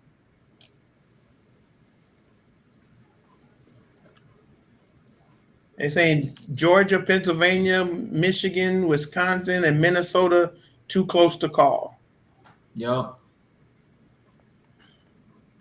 Arizona and Nevada is too early. Okay. Oh, she got New Jersey. That's 14. That's 14 votes though. 85% in, she's up 51-46. I'm trying to understand what's this issue that's going on here in Pennsylvania, because there's like a whole bunch of vote out, and there is like what the way they're actually showing this is it's not making sense to me. Mm-hmm. Because now it's saying that with the way the way it's looking and so forth, that there's just so much stuff in here that, I don't know. To her staff, laying out what they So see why is ahead in the they coming holding on days and Philadelphia? hours. In Philly? Essentially says Philadelphia 70%. In it's 77 to 21. Harris. Okay, they just called Hawaii for Kamala. Oh. A third of the registered, and with such a big Yep. election, Gotcha. there's always about right WD with the Now that's Secretary of interesting. State They called it, but there's no votes. first voters. And Jefferson's diverse group of voters have been in and out the library casting their votes. We spoke to some voters who are voting for the first time, and some who say it's tradition to be an early bird. It's good. It's the first unofficial result. Includes Nebraska's making their voices heard on ballot. 6 of them. Voters weighed in on competing abortion initiatives, for example. The Protect Women and Children initiative. Right now, there are 265,608 yes votes, and that's important because 9 or relates to an abortion measure. It has 280,301 votes right now. The one with the most votes out of those two, 434 and 439, right now. Measure 436. This is about paid sick leave in Nebraska. Appears on trial. Nevada? What? Wait a minute. How y'all call Nevada and ain't no numbers on here? Did they give it to Kamala? No. Let me refresh. Man, look at all this vote though that's still out in Georgia, here in Metro Atlanta and around the Columbus area. There's like so much vote that's left. Why are they waiting? What's going on, I wonder? All that's and all of it that's out there is all blue. I'm not getting that. Very interesting. They called Utah, and Utah only has 0.3% of the vote in. Yeah. But it's 60 to 37% Trump. Well, the Mormon Idaho, will be the Mormon. Ooh, Lord.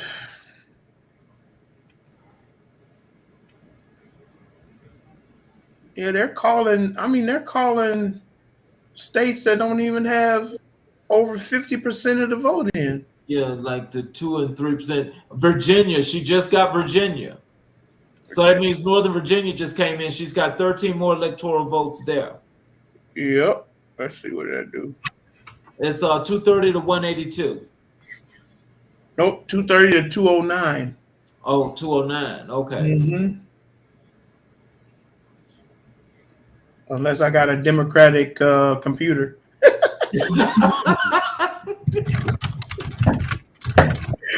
Oh, God. You gotta laugh. Yeah, so with that 16% of the vote that's out there in Pennsylvania, I'm just wondering where is that? Because it looks like it was Philly.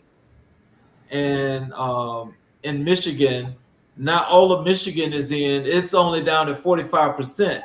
So I'm just, oh man, this is like the wildest thing I think I've ever seen. And what's happening in Wisconsin?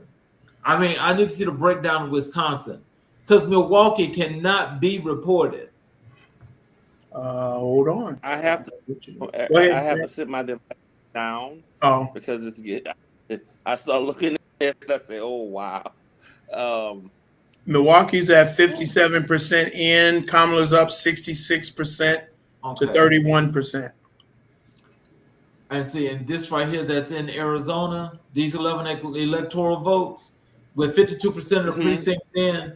I don't want to have to go to sleep and wake up on the late slide, and then you got all of the you have we have this big old fight going in because nobody's called Nevada. It's got 6 electoral votes, but Trump is up. But isn't Nevada one of those states that there's? They just they're like one of those that's got this liberal thing about how long the election can go on because they get to count votes up until the weekend. So they have 3 phases of how they count vote. Okay, I'm looking at Pennsylvania. Oh man, that's a whole big old pocket over there in Philadelphia, part of Philadelphia that hadn't been counted. But Harris is up, so I mean, it's Philadelphia County. Yeah, she's up 78-20. Yeah. Yeah. But there's one Cameron County in Pennsylvania hasn't reported any numbers yet.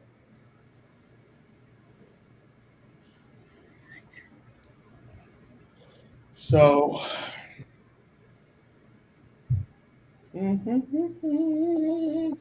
Charles, I noticed that there are some questions from the audience on the side there. Oh, wait a minute. I'm sorry. Yeah. Come on, host. Okay. Look, I wasn't looking. Let's see. Okay, this is one of the questions is to Pastor Joel A. Bowman Sr. I may not have a camera on my government laptop. I'm charged. What? No. That's the private chat. That's for us. Yeah. Go to the other side. Yeah. Wait a minute. Hold on. Shit.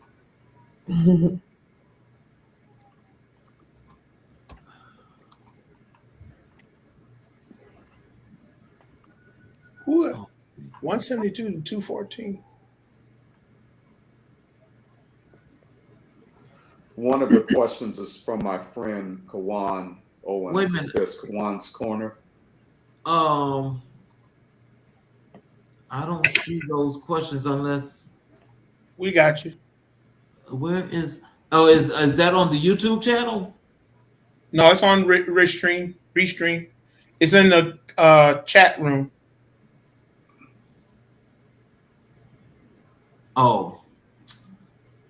Oh Lord, there's several questions over here. You're popular, Charles.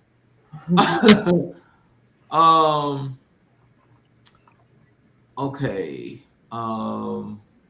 Let me go down here. Somebody says male misogyny, particularly against Black women, is real, sad, and very unfortunate. Let's see. They said the same thing about Black males. Not nearly all Black men, but a few. Some clearly it's a problem. Too much noise in the background. We got that situated. Here's one for Kawan. I do see that one. Greetings. While I know that the race is not over and will remain optimistic, I'm curious if the esteemed panel may have words of wisdom on how to move forward if the outcome is less than desirable. Well, I heard that Ottawa is really nice this time of year. I'm kidding. Oh man. Anybody got any words of wisdom going forward? I'm still trying for me personally, as a believer of Christ, I just keep in mind that the word says in Romans 13:1-2 that we are to follow the government and we follow the law, but God is ultimately in control.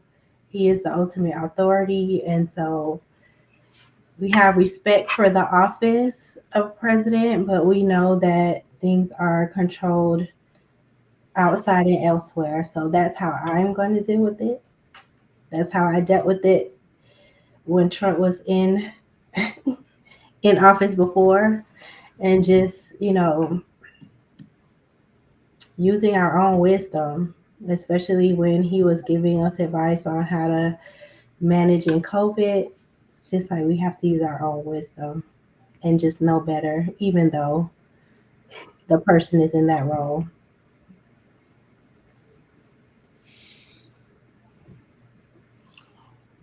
I say that despite all, just of course, it's beyond our control, and so with it being beyond our control, we only can hope that the people that did what they need to do went out and did that.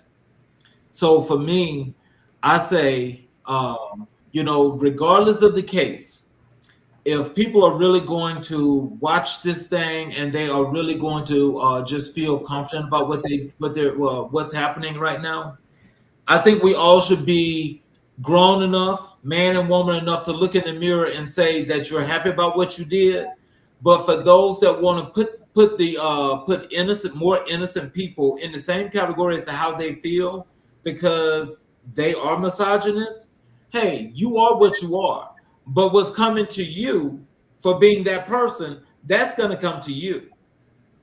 So I still believe that throughout all this, and when it comes down to the end, I honestly believe that Kamala is going to pull this out. It's a little bit closer than I think what it should be, but I'm just trying to figure out why is it that in all of these states that's unreported, why all these areas blue? Is this the setup for okay, they stole the election from Trump? I mean, that's what I'm wondering because that's what this looks like.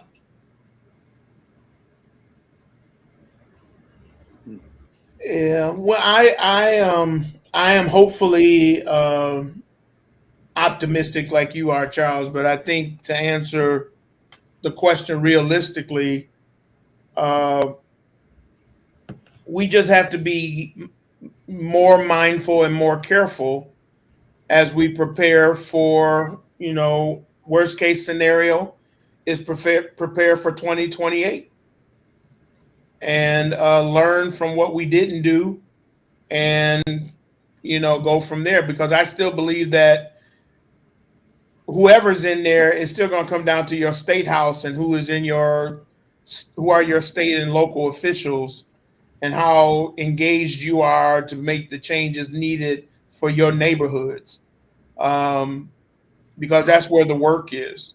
And so we have to continue to do the work on the ground for a better way of life for those who are less fortunate. Well, I'm gonna say this: they're inside Wayne County's counting center, and they are actually there fucking with the folks counting the goddamn votes. Oh, really? Yeah. Who are you looking at? That's it's on CNN. In Detroit? They're in Detroit at Wayne County. They're fucking with the folks counting the votes. Oh, are these people armed? This is crazy.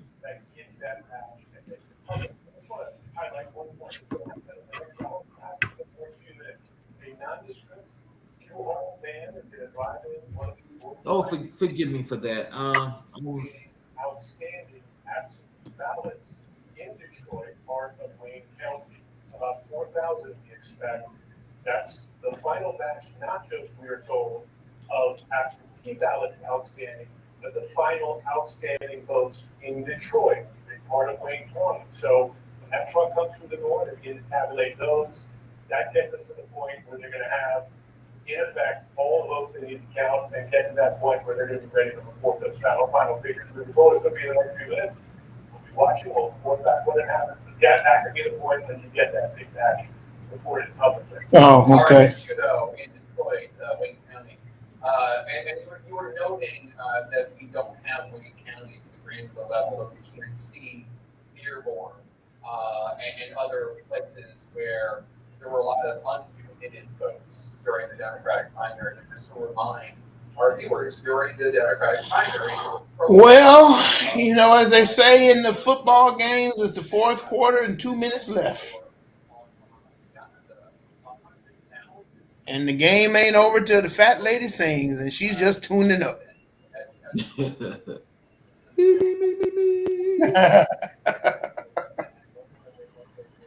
Oh, my goodness. Well, we can go grab another pot of coffee.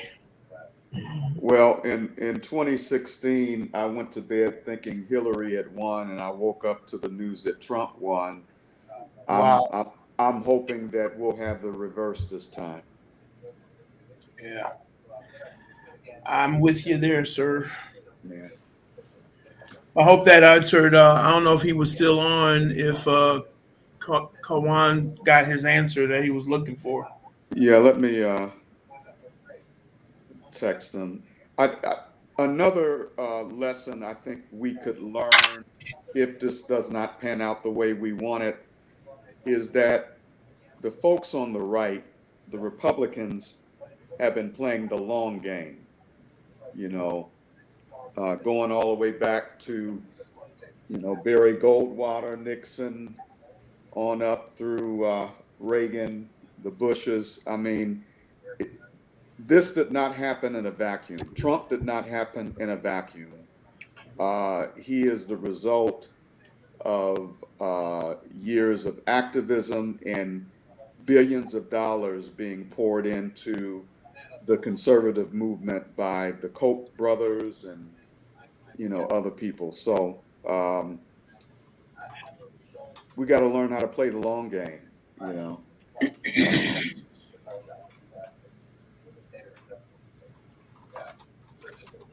Well, I think, one of the things I've always pushed on different platforms that I've been, honored to be on is that in any election, be it your local election or to the national, at some point we as a people got to figure out, what do we really want? What do we want in the area of healthcare? What do we want in the area of economics, or job creation, things like that? Not just on a local level, that's one, but also on a national level. Um, and really come up with a multi-level agenda that we can present to those who run for office on the various levels, that will benefit us, and others. I think every ethnic group and every group should know what they want for their people. And I'm not saying we're looking for one leader, but I think time has come now, and the technology gives us the ability to really hear from every facet of our community. And we have the technology, we have the education, we have the means. If we would just can somehow come together and say, we will not give you our vote unless these things are a part of your platform. Not saying we want everything, but we should want something, as opposed to anybody come and tell us anything and we say, okay, I'll vote for you. That's how we get into partisan politics. That's how we get into, you know, gender identity or racial identity politics, is because we really don't know what we want. And then it's easy for people to say to us, oh, well, they always vote Democratic, because that's always what they've done. Well, no, there's some within us that vote Republican too, but that's not maybe the majority. And so I think it's time for us to really have a real discussion. And I've said this, that it's no longer looking for that one leader, but we need to create leadership, which is a ship full of leaders, of people who are very versed in various areas that affect us adversely. Exactly. The faith community needs to come together. The medical community needs to come together. The law community needs to come together. We got people in all those areas. There's no area that we don't touch, that we could come up with a general agenda on a local, county, state, and federal level to say, this is what we need for the next generation. We may never see it, but that to me is what you're saying, Dr. Bowman, is that's that long game. What do we want 10 years from now that we need to start working on now, for that next generation? Because, we only going to make a few more cycles in this game. I'm 59. I got a few more cycles left, but at some point, when do we really see the benefit within our community of government interaction, and not so much government interference? I personally think we should take over Detroit and just move all there, but that's my own personal belief.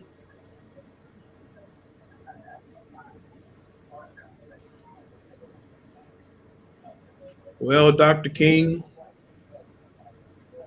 what say you?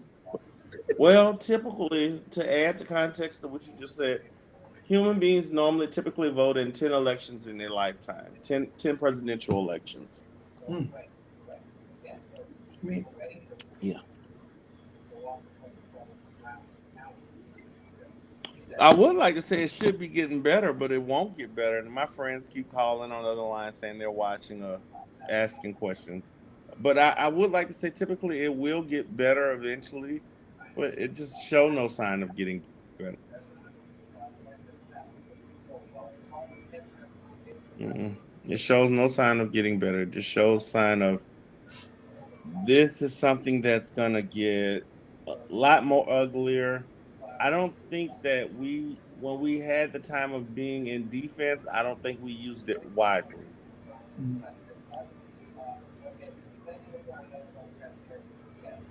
But Yeah. this is the biggest crap pot I've ever seen.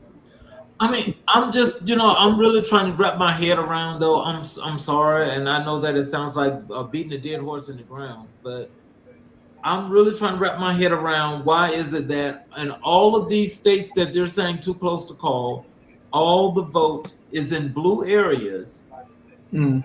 and they're having difficulties counting the vote, or what is it? Because a lot of states couldn't start counting to this morning, and a lot of them couldn't, and the other ones couldn't start counting. Oh shit! To the polls closed. I'm gonna get up and get me a little coffee so I can complete my task tonight. You should have did that before. Yeah. No. Oh well, I was, you know, I'm messing with I you, was in man. Macon, Georgia. I had to drive back from Macon. Don't listen to I'm me. I've gonna been off all day. I'm gonna check out. Let you All right, know I'm All gonna right, check out. Dr. Jones. All right, Dr. Jones. All right. Thank you. Take care. I God appreciate bless you, you. sir. So All right, bless today I you. worked in Macon, Georgia. I had to drive back from Macon, Georgia, which is about a half an hour ride. That was weird. So I had to cover exit polls in a place I was unfamiliar with. Ooh, that's scary. Mm-hmm. They're talking about Lehigh County, Pennsylvania. Lehigh? Well, they haven't even gotten all of Fulton. There's still some white around Fulton and DeKalb. Lehigh. I mean, all of that blue out there. What is going on in Philadelphia? Philly, 78-20. Yeah, but they ain't got all the vote in, and I'm not understanding why. Yeah, 78%. Oh, there's Lehigh on there. It's 50-48 in Lehigh. Let me double check that.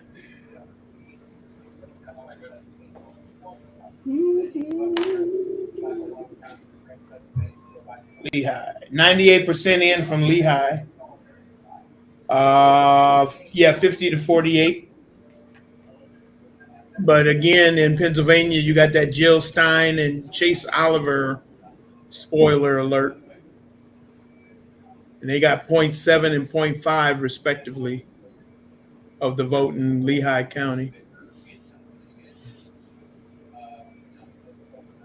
Yeah, see, they've taken about a percentage point in most of the votes. Yep. 0.8% almost in each state, in each county, I mean. Yep.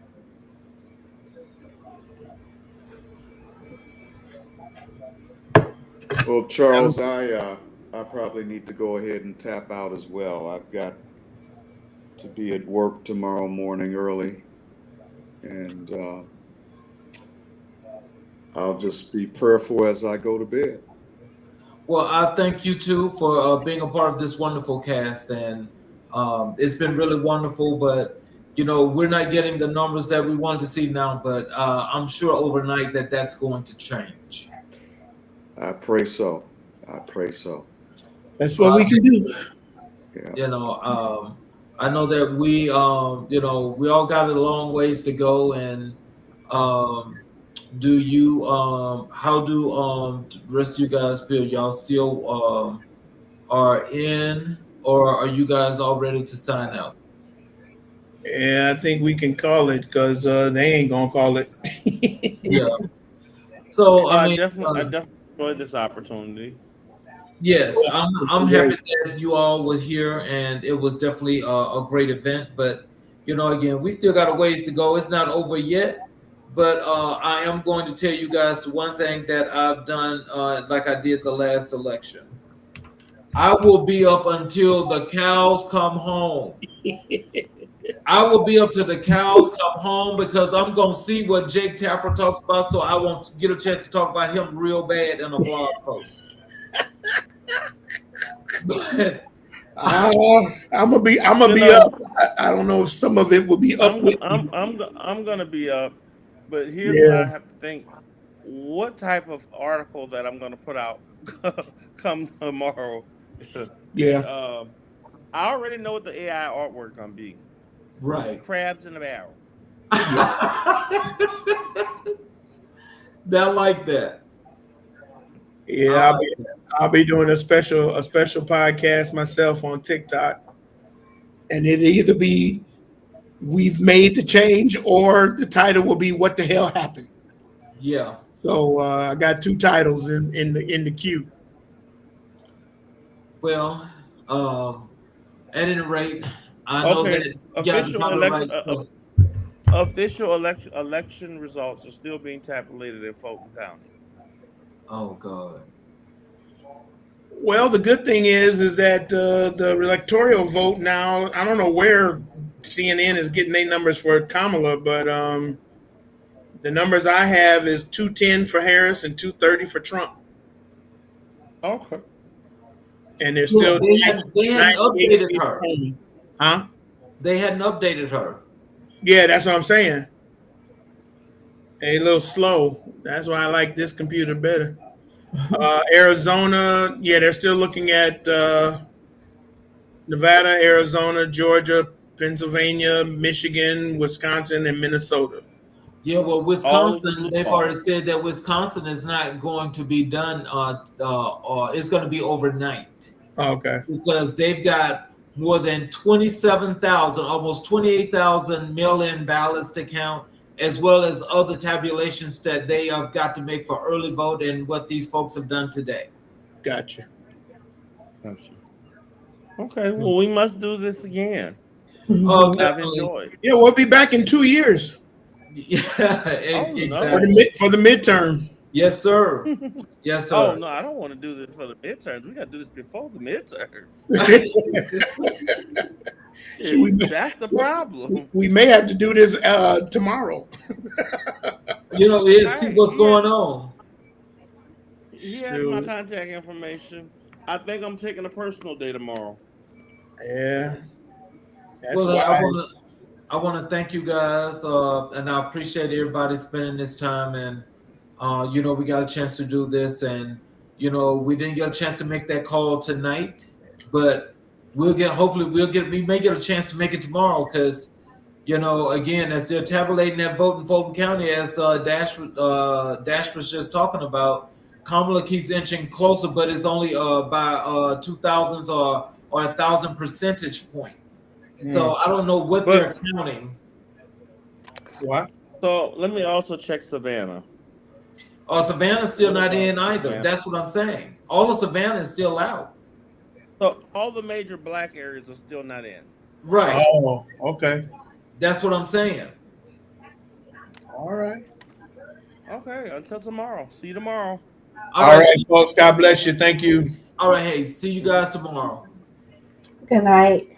Good night. Y'all have a great evening.